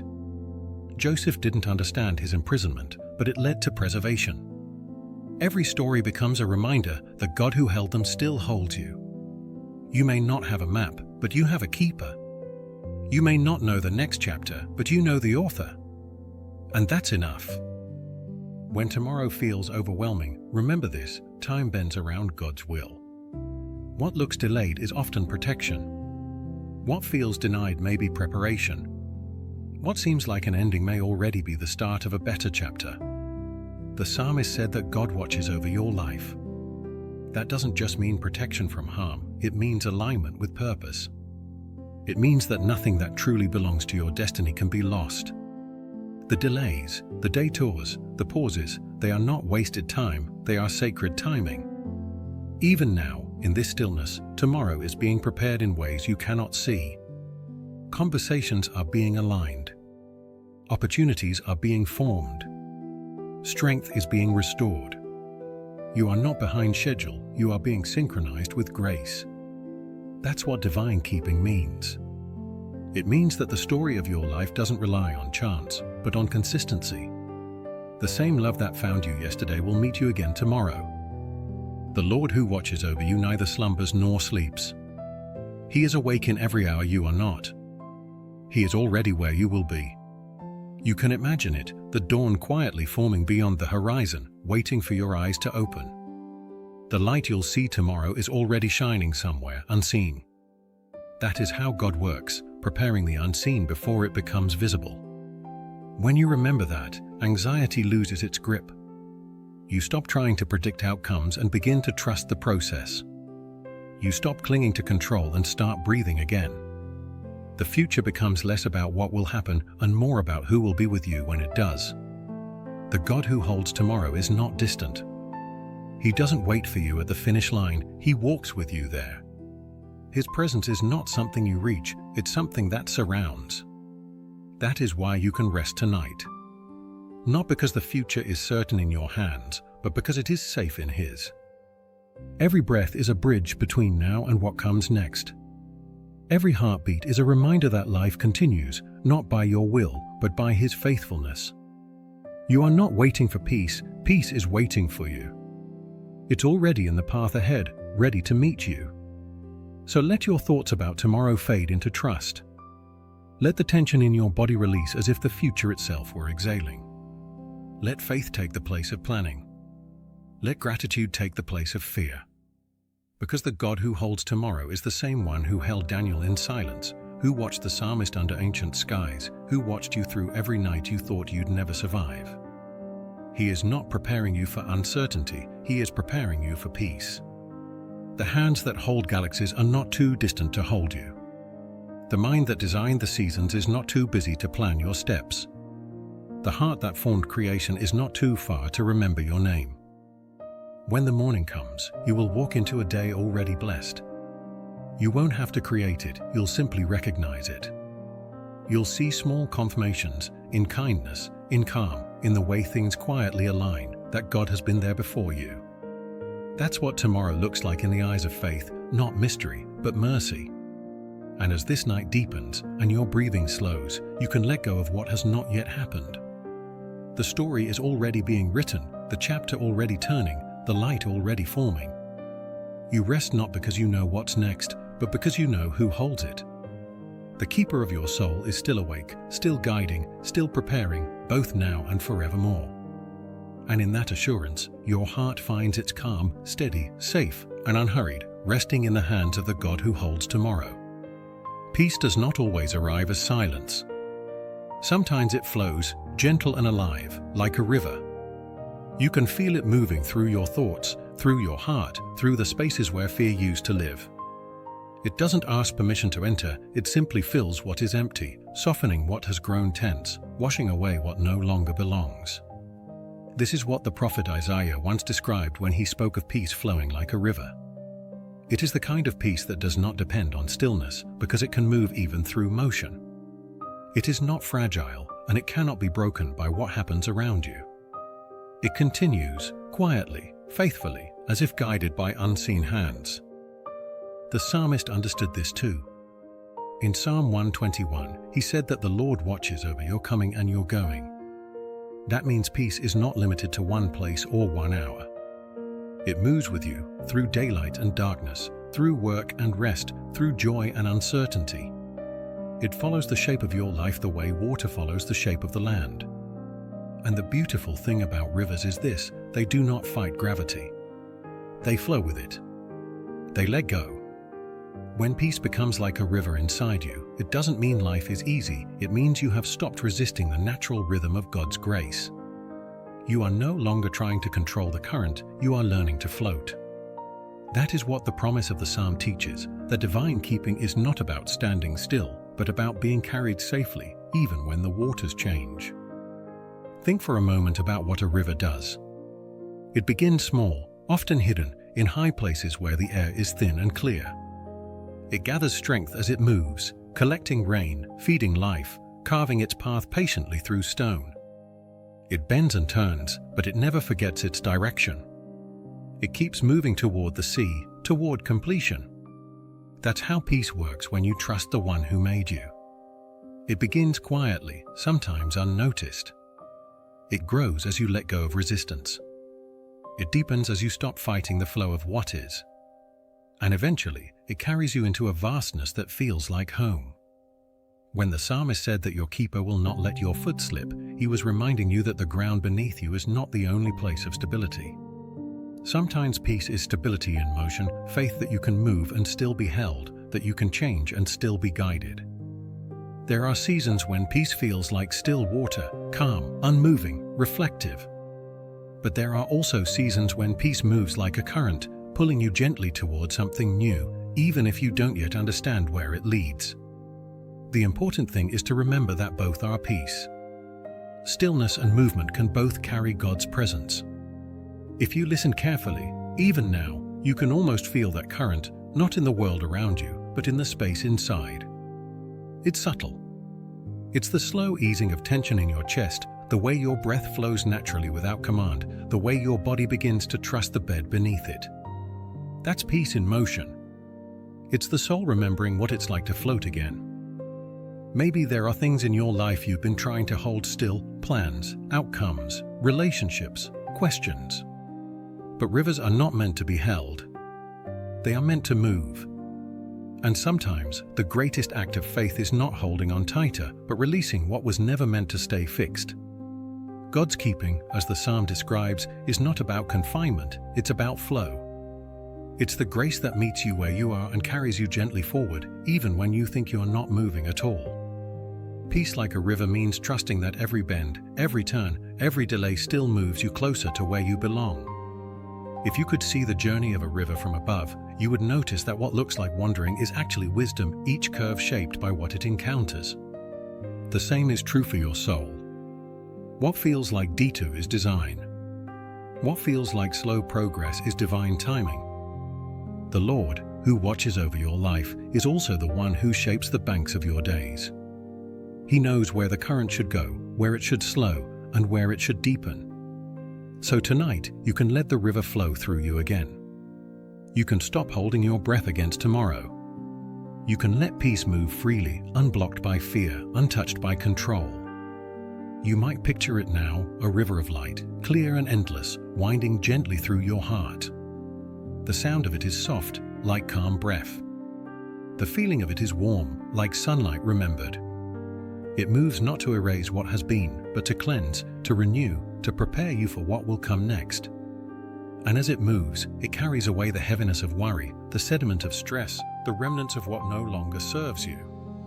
You do not have to name each thing it takes, you only need to trust that it knows what to carry away. That is what divine peace does, it knows what to release without asking. There's a line in the psalm that says, "The Lord will keep your life." The Hebrew meaning of keep suggests both guarding and sustaining.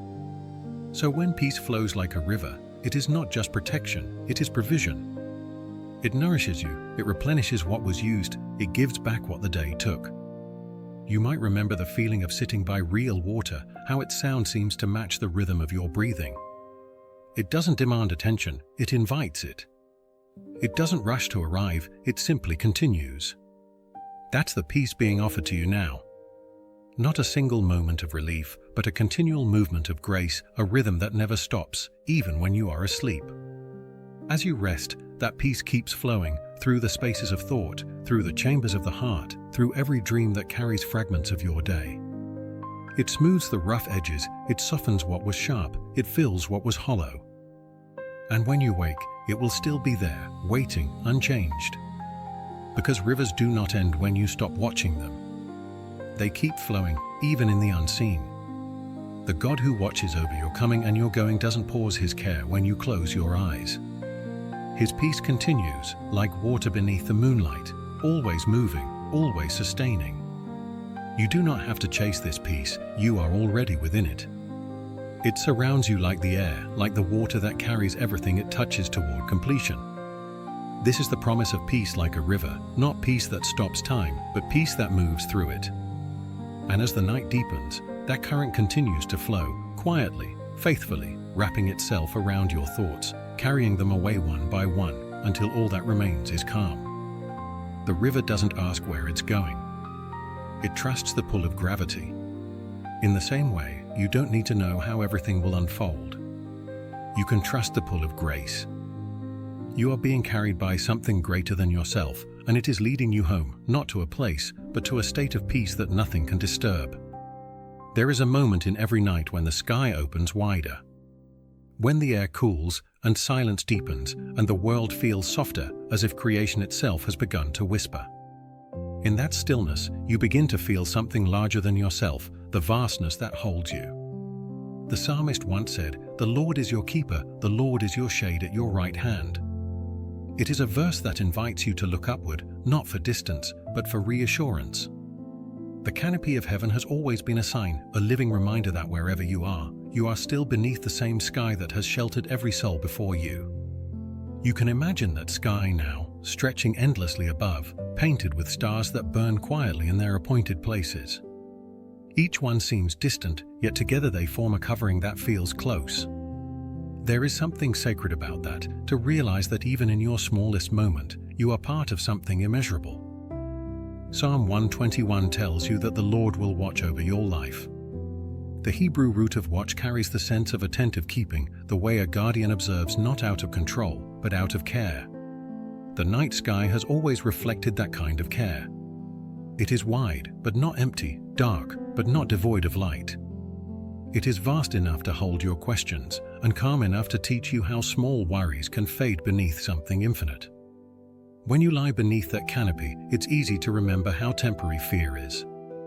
The sky above you has seen empires rise and fall, oceans change, generations come and go, and yet it remains.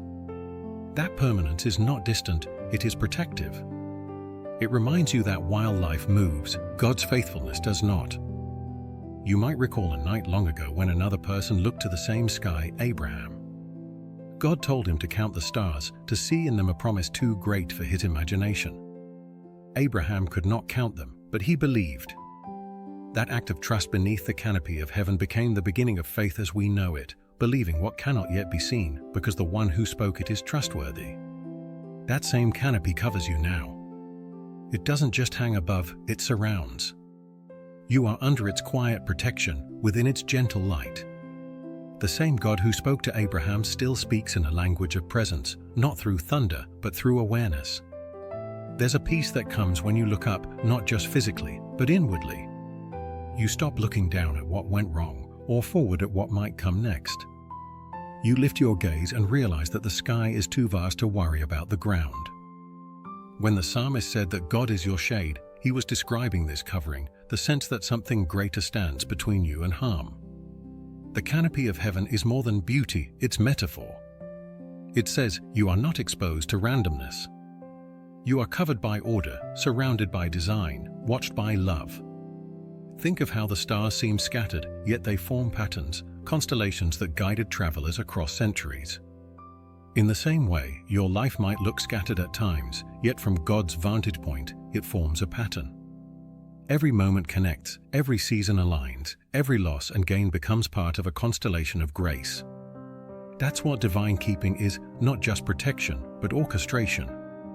And in this quiet hour, beneath the same stars that shone over the psalmist, the same light that watched over Daniel, the same promise that guided Abraham, you rest within that orchestration. You do not need to control it. You only need to breathe beneath it. Even creation itself rests beneath that canopy. The trees sway gently without fear. The rivers reflect light they do not own. The wind passes freely through open spaces, carrying whispers that no one hears yet everything feels. You are part of that same creation, made to rest, not just to work, made to trust, not just to try. When you remember that, peace returns naturally. You don't have to force it.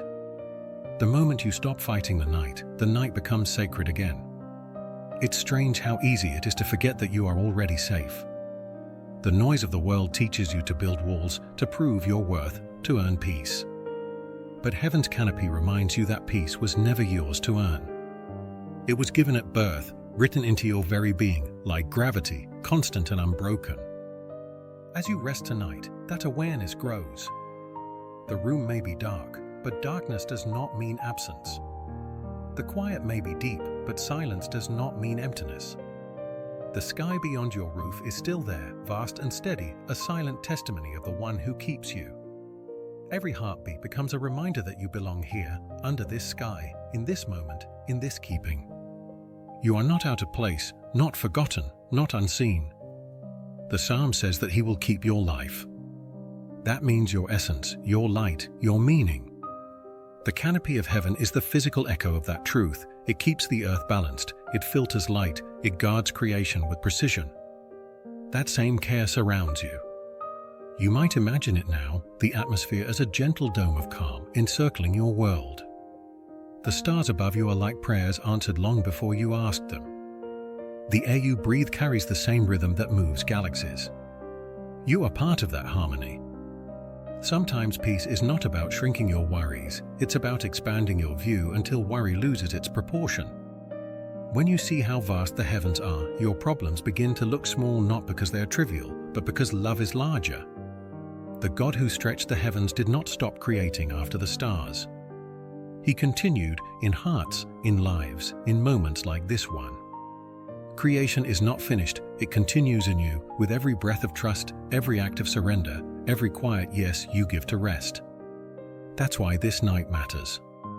It's not empty time, it's creative time. The soul rebuilds here, quietly, under the same sky that has watched humanity since the beginning.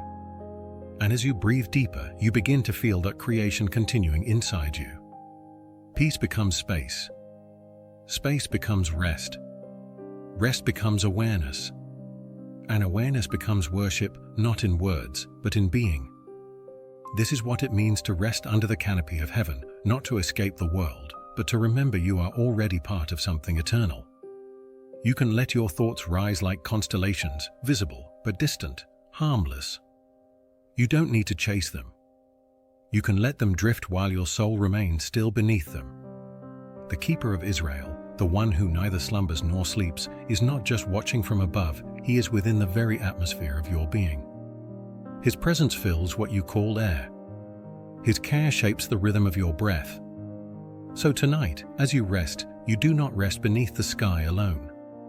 You rest within it, inside its safety, inside its order, inside its divine calm. And as your breathing slows and the night deepens, the canopy remains steady, silent, alive with promise. The same promise the psalmist sang, the same peace that moved through the prophets, the same love that formed the heavens now covers you.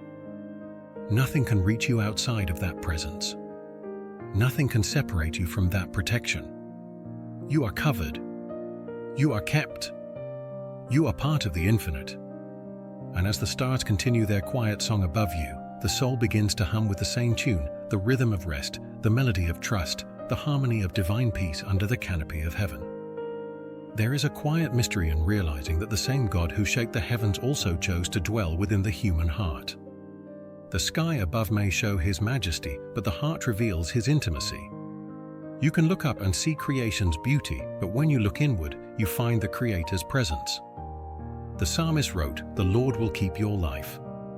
Those words are more than comfort, they are revelation. God's keeping is not external, it is internal. His watchfulness is not just around you, it is within you. You carry His presence the way the earth carries its own gravity, unseen, constant, holding everything together. When you rest tonight, that truth becomes personal. You are not lying beneath protection only, you are resting within it. The same presence that holds stars in place holds your heartbeat steady. There is a temple described in Scripture, built by hands, adorned with gold, filled with songs. Yet the greatest temple ever made was not built from stone, it was built from surrender. It was built the moment a human heart opened enough to say, "Here I am." That temple is you. Your thoughts, your breath, your compassion, they are all chambers of that holy place. You don't have to climb mountains to find God, you only have to grow quiet enough to notice He never left. Sometimes, people imagine divine presence as something to reach, the distant energy, a holy space beyond the ordinary. But the psalm reminds you otherwise. The keeper is not only over your coming and going, He is within the movement itself. Every pulse, every inhale, every tear and sigh, all exist inside His keeping. To say that your heart is His dwelling means that you are not merely observed by God, you are inhabited by Him. His peace doesn't visit, it resides. You can feel that, even now. The stillness inside you is not emptiness, it is habitation. The warmth behind your chest is not only life, it is presence.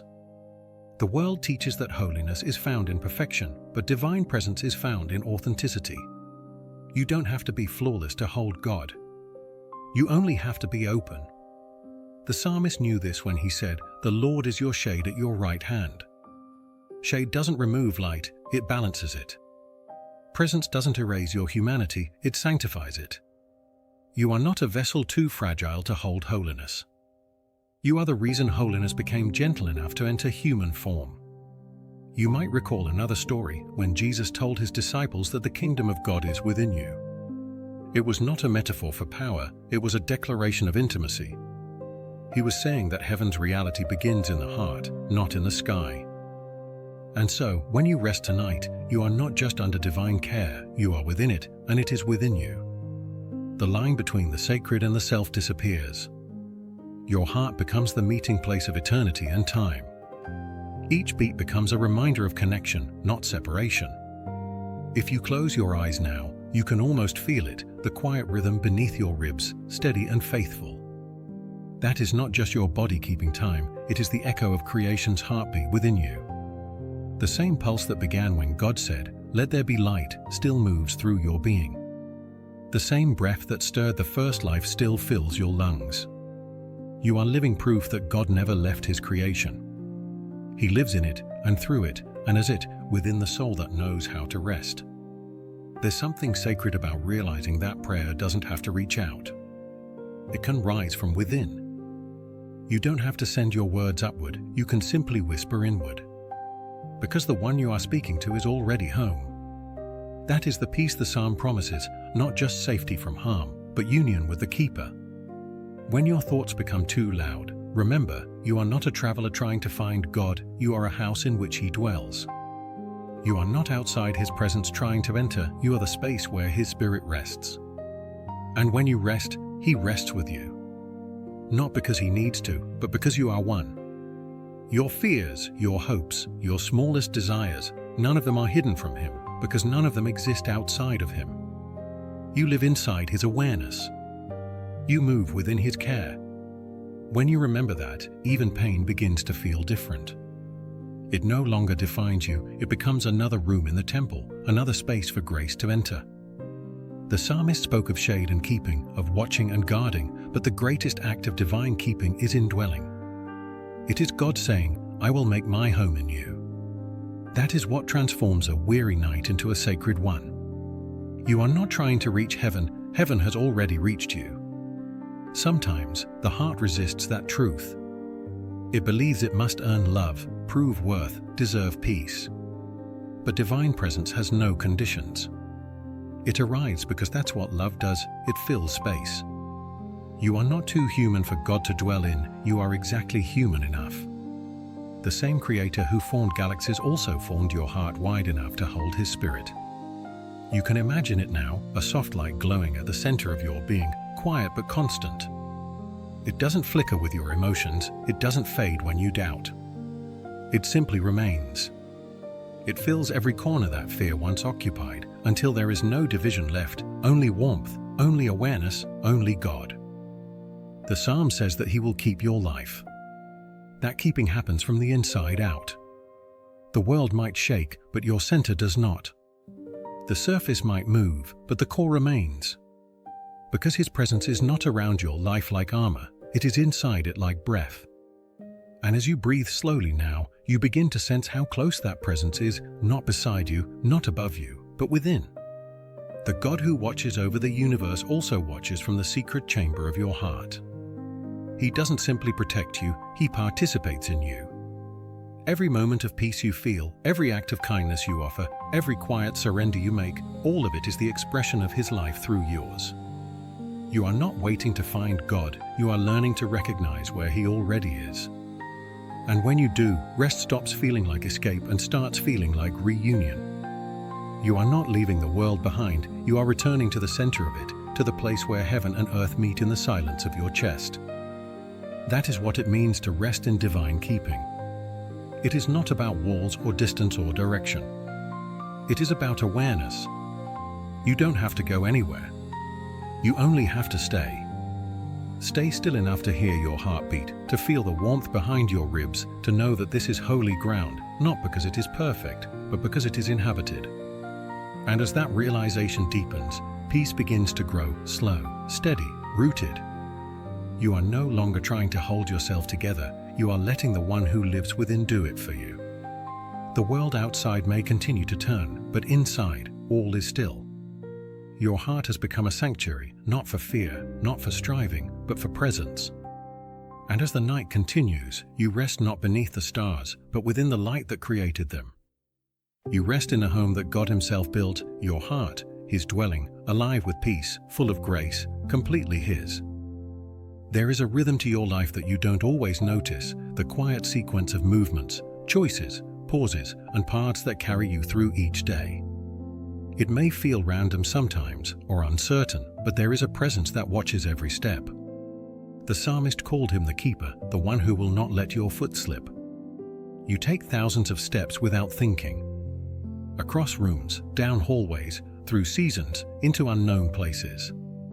Some are firm, some hesitant, some joyful, some heavy. Yet each one is witnessed, each one guided, each one known. That's what it means when the psalm says, he watches over your coming and your going.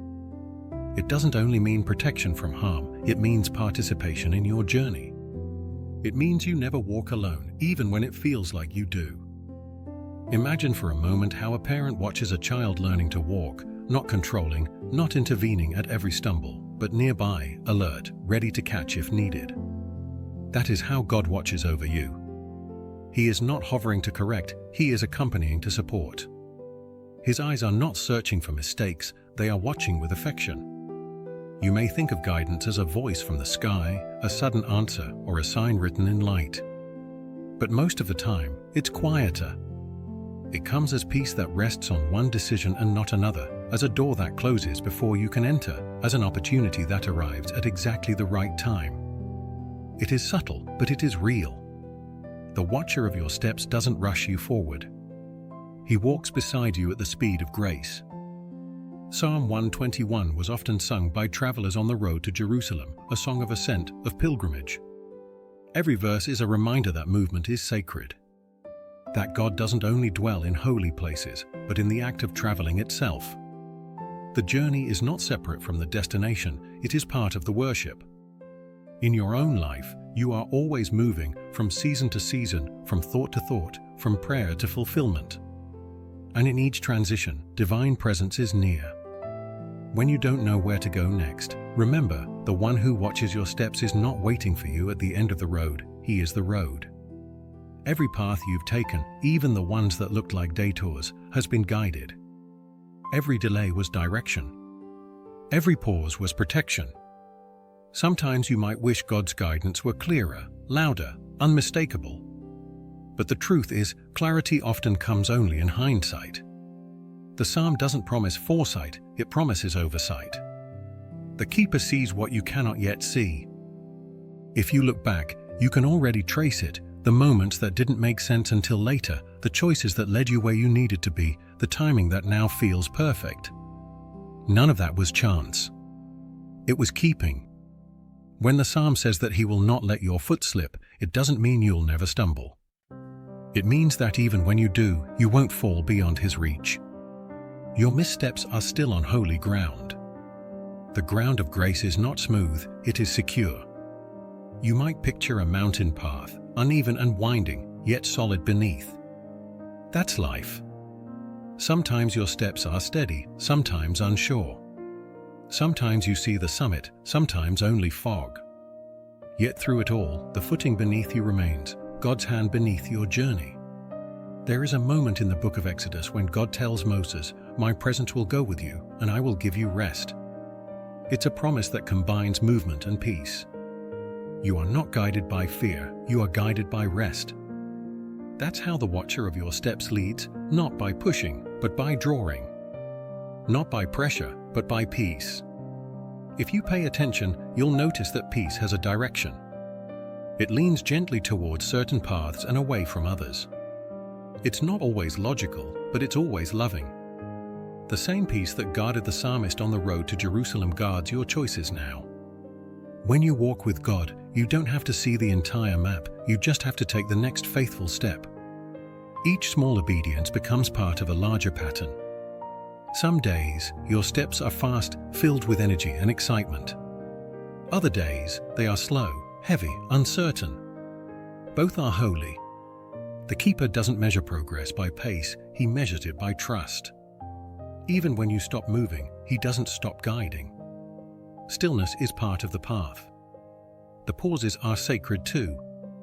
The watcher of your steps doesn't only lead you forward, he teaches you to stand. To stand when the road narrows, when the winds rise, when life pauses. You might remember how Peter, walking on water, began to sink when fear replaced focus. Yet even then, the hand of Christ reached him. The lesson was not about avoiding fear, but about knowing who holds you when it comes. That's what divine keeping means, not freedom from uncertainty, but rescue within it. As you walk through life, you will sometimes feel distance. You will think you've gone too far, or wandered too long, or missed the right turn. But there are no lost roads in God's keeping. Every detour bends toward redemption. Every delay hides wisdom. You cannot walk outside his awareness, because his awareness is not ahead of you, it is within you. He doesn't just watch your steps from above, he walks them with you. Each breath you take is a step closer to peace. Each moment you surrender is another turn back toward home. The psalmist said that God will watch over your life, not just your progress. That means he guards the purpose within the journey, not only the destination. Every step is sacred because every step happens inside his gaze. If you ever doubt that, look at your past again, but this time with gentler eyes. Notice how often what frightened you became your strength. Notice how what ended made room for what began. Notice how the things that delayed you actually protected you. That's the signature of the watcher of your steps, quiet corrections that look like coincidences, gentle redirections that feel like grace. So tonight, as you rest, know that even your stillness is a kind of walking. Your soul continues to move, quietly, through the landscape of peace. The same God who watched over your steps by day now watches over your dreams by night. You don't have to plan the next move. You don't have to fear the next morning. The path is already drawn, and the hand that drew it still holds it. You can rest in that. You can breathe in that. You can sleep in that. Because you are not lost, not wandering, not forgotten. You are guided, step by step, by the one who never stops keeping watch. And when morning comes, you will rise not as someone starting over, but as someone continuing in grace, continuing in faith, continuing in the keeping of the watcher of your steps. Most miracles don't make a sound. They don't flash across the sky or announce themselves with thunder. They happen quietly, beneath the surface, in the moments you almost overlook. You might think of them as coincidences, or timing, or luck. But to the soul that listens closely, they are the footsteps of God moving through the ordinary. The psalmist said, "The Lord will watch over your coming and your going, now and forevermore." That means every movement, not just the grand, visible ones, is touched by divine awareness.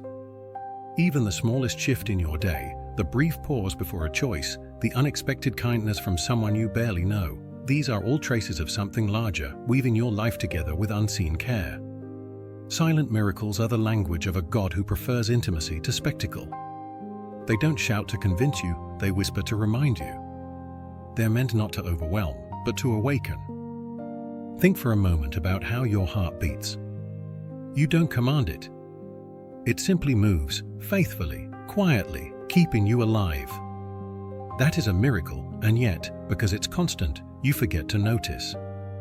The same is true of the breath that fills your lungs, the sunlight that reaches you from 93 million miles away, the way water knows how to flow downhill and seeds know how to grow upward. All of creation is full of silent miracles. You live among them, and you are one of them. When you reflect on your life, you'll see these miracles more clearly. The times you thought you were at the end, but somehow you made it through. The people who entered your story at just the right moment. The words that reached you when you needed comfort. The doors that closed, not to punish you, but to protect you. Those were not random. Those were divine fingerprints. Sometimes, the greatest miracle is not what changes around you, but what changes inside you, the shift from despair to peace, from anger to forgiveness, from exhaustion to rest. No light splits the sky when that happens, but heaven rejoices all the same. The psalmist trusted that the Lord keeps watch, not because of grand signs, but because of subtle faithfulness. The sun rises, the moon appears, the seasons turn, and through it all, God remains constant. That same constancy lives within your days. You might not feel it at every moment. There are times when it seems like heaven is silent, when prayers hang unanswered in the air, when nothing seems to move. But silence is not absence. Stillness is not neglect. It's often the quiet space where miracles are growing roots. Think about how seeds work. You plant them, and then nothing. Days, sometimes weeks, of nothing. But beneath the soil, life is happening. The silence is sacred because it is full of hidden motion. That is how God's work often appears, invisible, buried in the dark, yet unstoppable. When Psalm 121 says that the Lord is your keeper, it means that His care doesn't pause when you stop noticing. He keeps working, keeps sustaining, keeps surrounding, even when you feel nothing at all. There are miracles unfolding in your life right now, in your body, in your relationships, in your spirit, and you might not see them yet. But faith is learning to trust what is unseen. Every breath you take tonight is part of that trust. Every moment of rest is a participation in divine timing. The quietness of this moment is not empty, it is full. God is here, and His presence does not need to perform to be real. You might remember Elijah's story when he stood on the mountain waiting for God. A great wind came, then an earthquake, then fire. But God was not in any of them. He came instead in a whisper. That whisper was the silent miracle, the recognition that divine power can be soft. The same whisper speaks now. Not through noise, but through knowing. Not through demand, but through gentleness. Maybe there is something in your life that you've prayed for, something that feels long delayed. The answer may already be forming, just quietly, in the background. You might not see the shape yet, but you are already within its unfolding. Miracles are not always arrivals, sometimes they are processes. They unfold slowly so that you can grow with them. And when you sleep tonight, you participate in that process. Rest is an act of trust that says, God can continue without me for a while. It's a way of stepping aside so that grace can keep working. Your dreams may carry traces of His presence, not as visions to interpret, but as healing for the parts of you that words can't reach. While you rest, your body restores, your mind clears, your soul recalibrates. All of it is guided, guarded, blessed.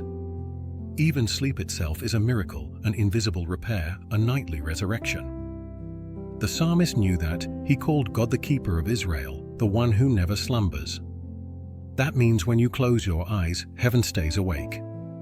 The same watchfulness that shaped galaxies now keeps you in peace. You don't have to make miracles happen. You only have to stop long enough to let them.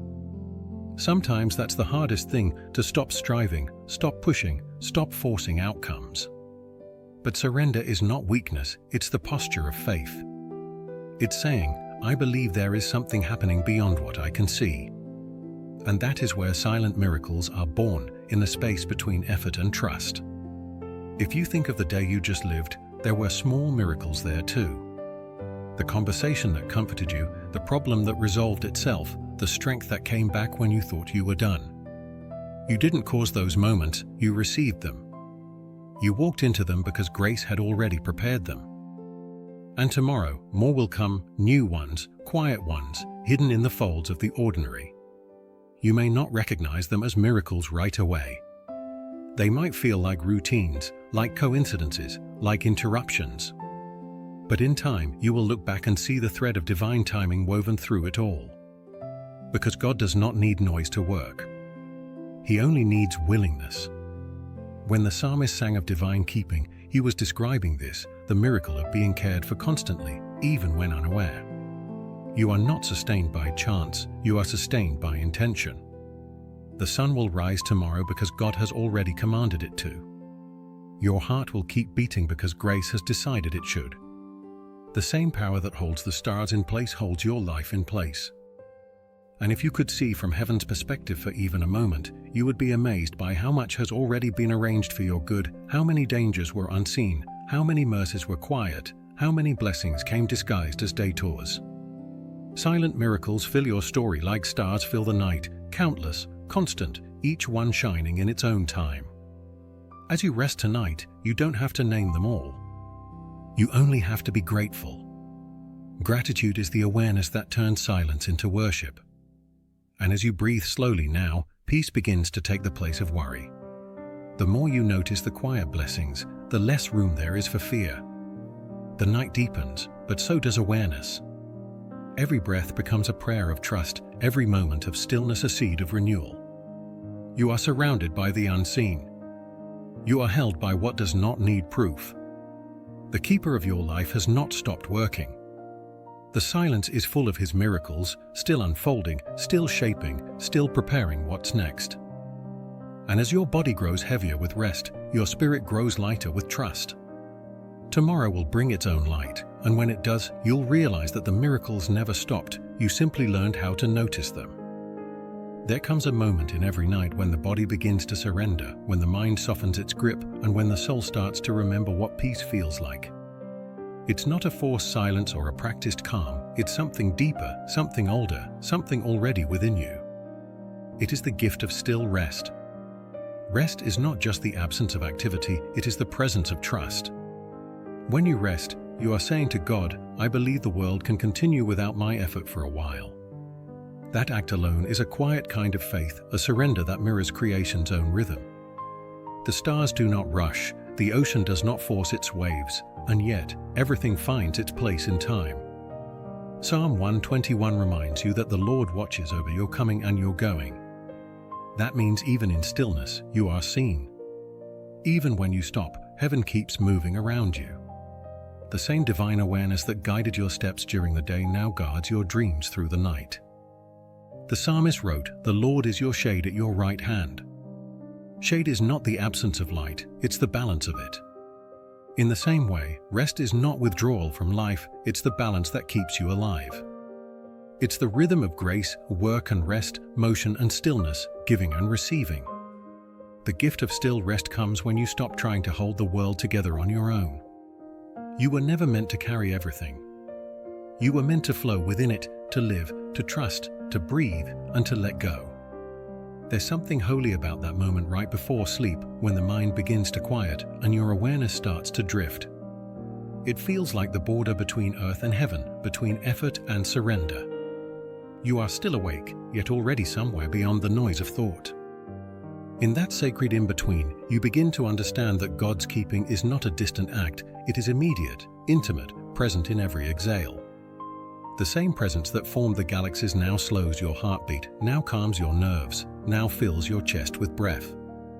You might feel that peace spreading, not as emotion, but as weight, like warm air settling over you, like gravity pulling you toward safety. That is the peace of being known, the peace of being kept. Throughout the scriptures, rest has always been a symbol of divine trust. Even God, after creation, rested. Not because he was tired, but because he was complete. Rest is not a sign of weakness, it is the sign of alignment. When you rest, you align yourself with creation's original rhythm. The psalmist's assurance that he will neither slumber nor sleep means that you can. You can let go without fear of falling. You can sleep without worry because someone greater remains awake. Every living thing rests. The earth turns gently on its axis. The tide withdraws. The night covers what needs renewal. Even the heart slows its pace as you close your eyes. All of this is not random, it's divine design. Rest is not laziness. It's participation in grace. When you finally stop striving, you give space for God to move freely within you. In that stillness, healing begins, quietly, naturally. The body restores, the mind resets, and the soul listens. There's a story in the Gospels where Jesus sleeps in a storm. The disciples panic, the wind rises, the waves crash, and yet he remains asleep.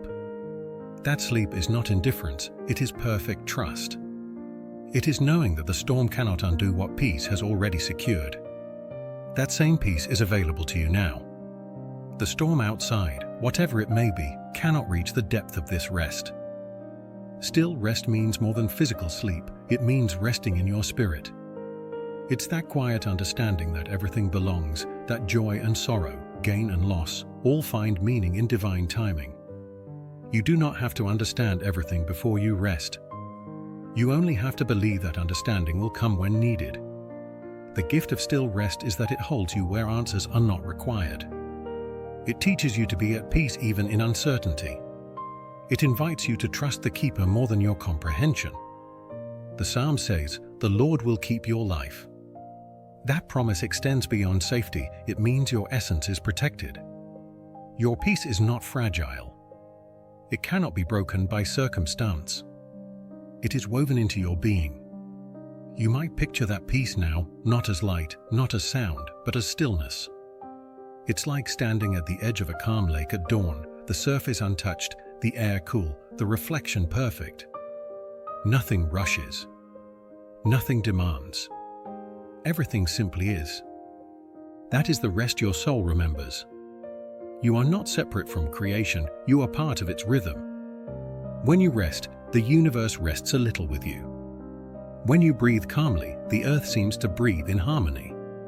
This is what it means to sleep in divine presence, not just to close your eyes, but to open your heart to being held. Still rest teaches you that you are not alone, not even in your most private silence. The one who keeps watch is within that silence. The same God who spoke through prophets and psalmists still speaks now, not in words, but in calm. Sometimes you can almost feel it, a soft pulse beneath your thoughts, a subtle warmth behind your breathing, a gentle awareness that you are not falling, but being carried. That is the miracle of still rest. It transforms sleep from escape into communion. You are not shutting out the world, you are entering a deeper part of it, the quiet chamber where divine peace waits. And the more you surrender to that stillness, the more you find that it is not empty. It is alive, humming with presence, full of unseen grace. You might think of the psalm again, "He will watch over your coming and your going." That means he guards not just your movement through the day, but your transition into night. Sleep is another kind of journey, and God is already on that road ahead of you.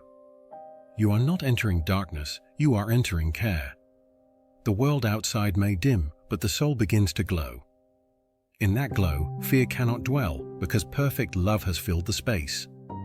The gift of still rest is knowing that peace doesn't need conditions, not perfect circumstances, not solved problems, not a quiet house. Peace lives where trust does.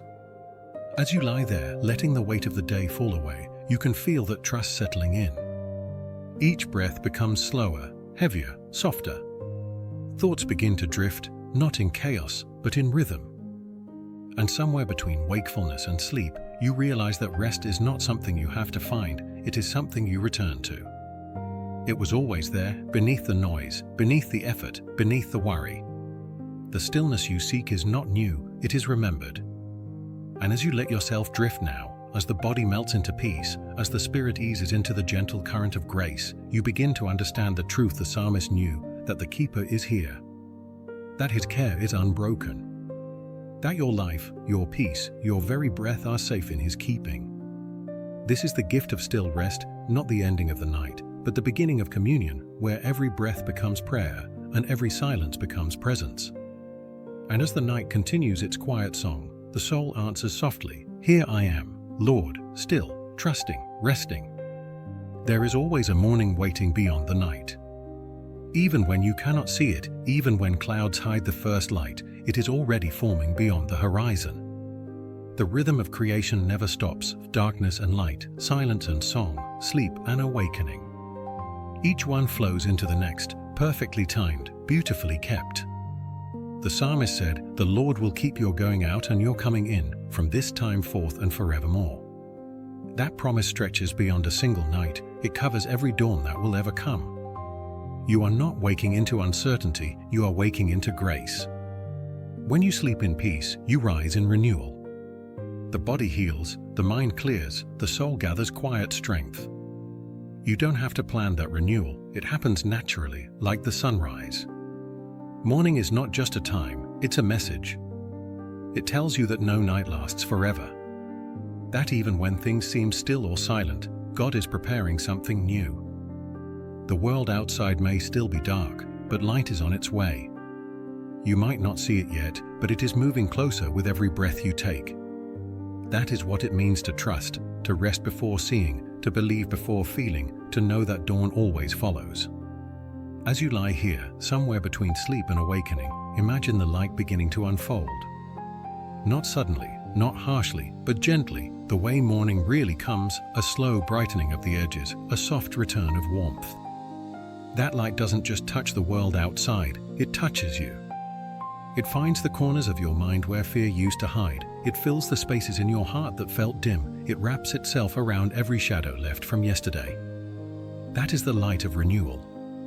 The same God who watched over you through the night now awakens you to a day full of unseen mercy. Psalm 121's final promise, that the Lord will keep your life, means that every moment of existence is held, guided, and blessed.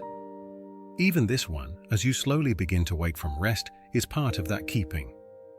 Morning reminds you that rest and purpose are not opposites. One feeds the other. You rested not to escape life, but to re-enter it with peace. The strength you need for today has been quietly restored during the night. You might not feel it immediately, but it is there, steady, patient, like roots beneath the soil that have been drinking in the rain. That's how grace works, silently, invisibly, until the fruit appears. As you breathe now, you can feel a soft stirring within you, as if the soul itself were beginning to stretch toward light. It doesn't rush, it simply responds. The way a flower opens without effort, you awaken without struggle. And maybe that's the point, to stop fighting the rhythm, to learn that renewal is not earned, it is received. The keeper who watched over your sleep has already gone ahead of you into this day. The path that seemed uncertain yesterday is already held in his hand.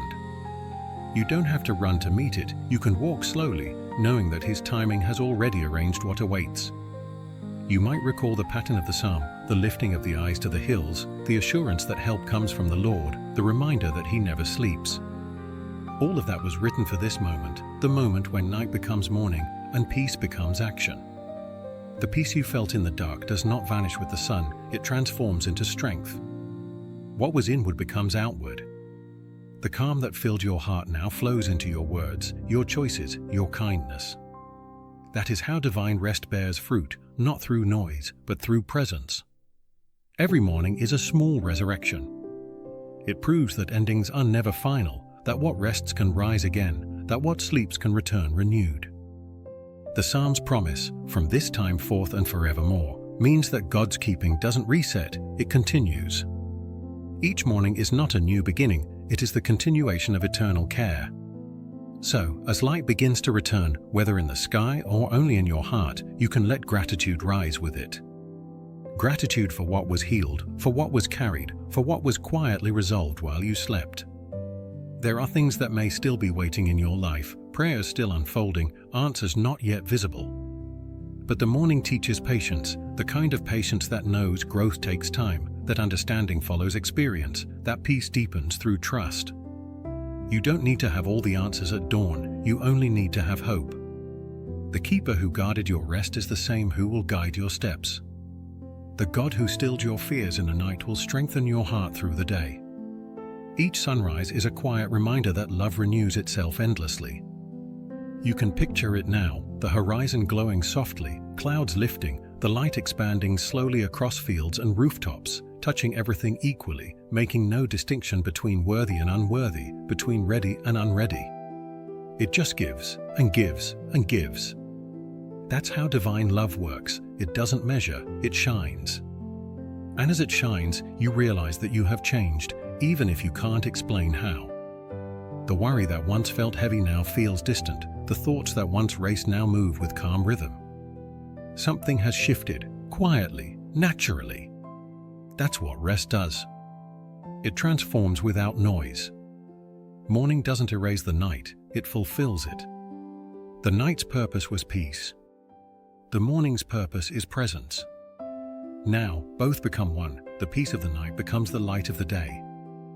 The psalmist's final words, forevermore, echo now not as conclusion, but as continuation.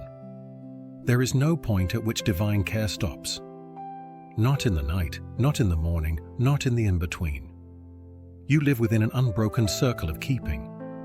Every breath you take is part of it. So, as you begin to wake, or as your soul drifts deeper into rest, whichever comes first, let the awareness settle in. You are safe in both darkness and dawn. The same God who held you when you were weary now walks with you as you rise.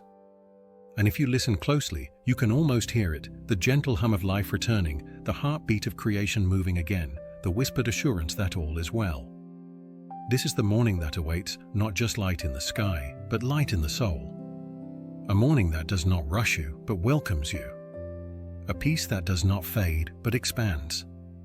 The Keeper's promise continues, the Psalm's truth remains, and your heart rests still within it, alive, awake, and held.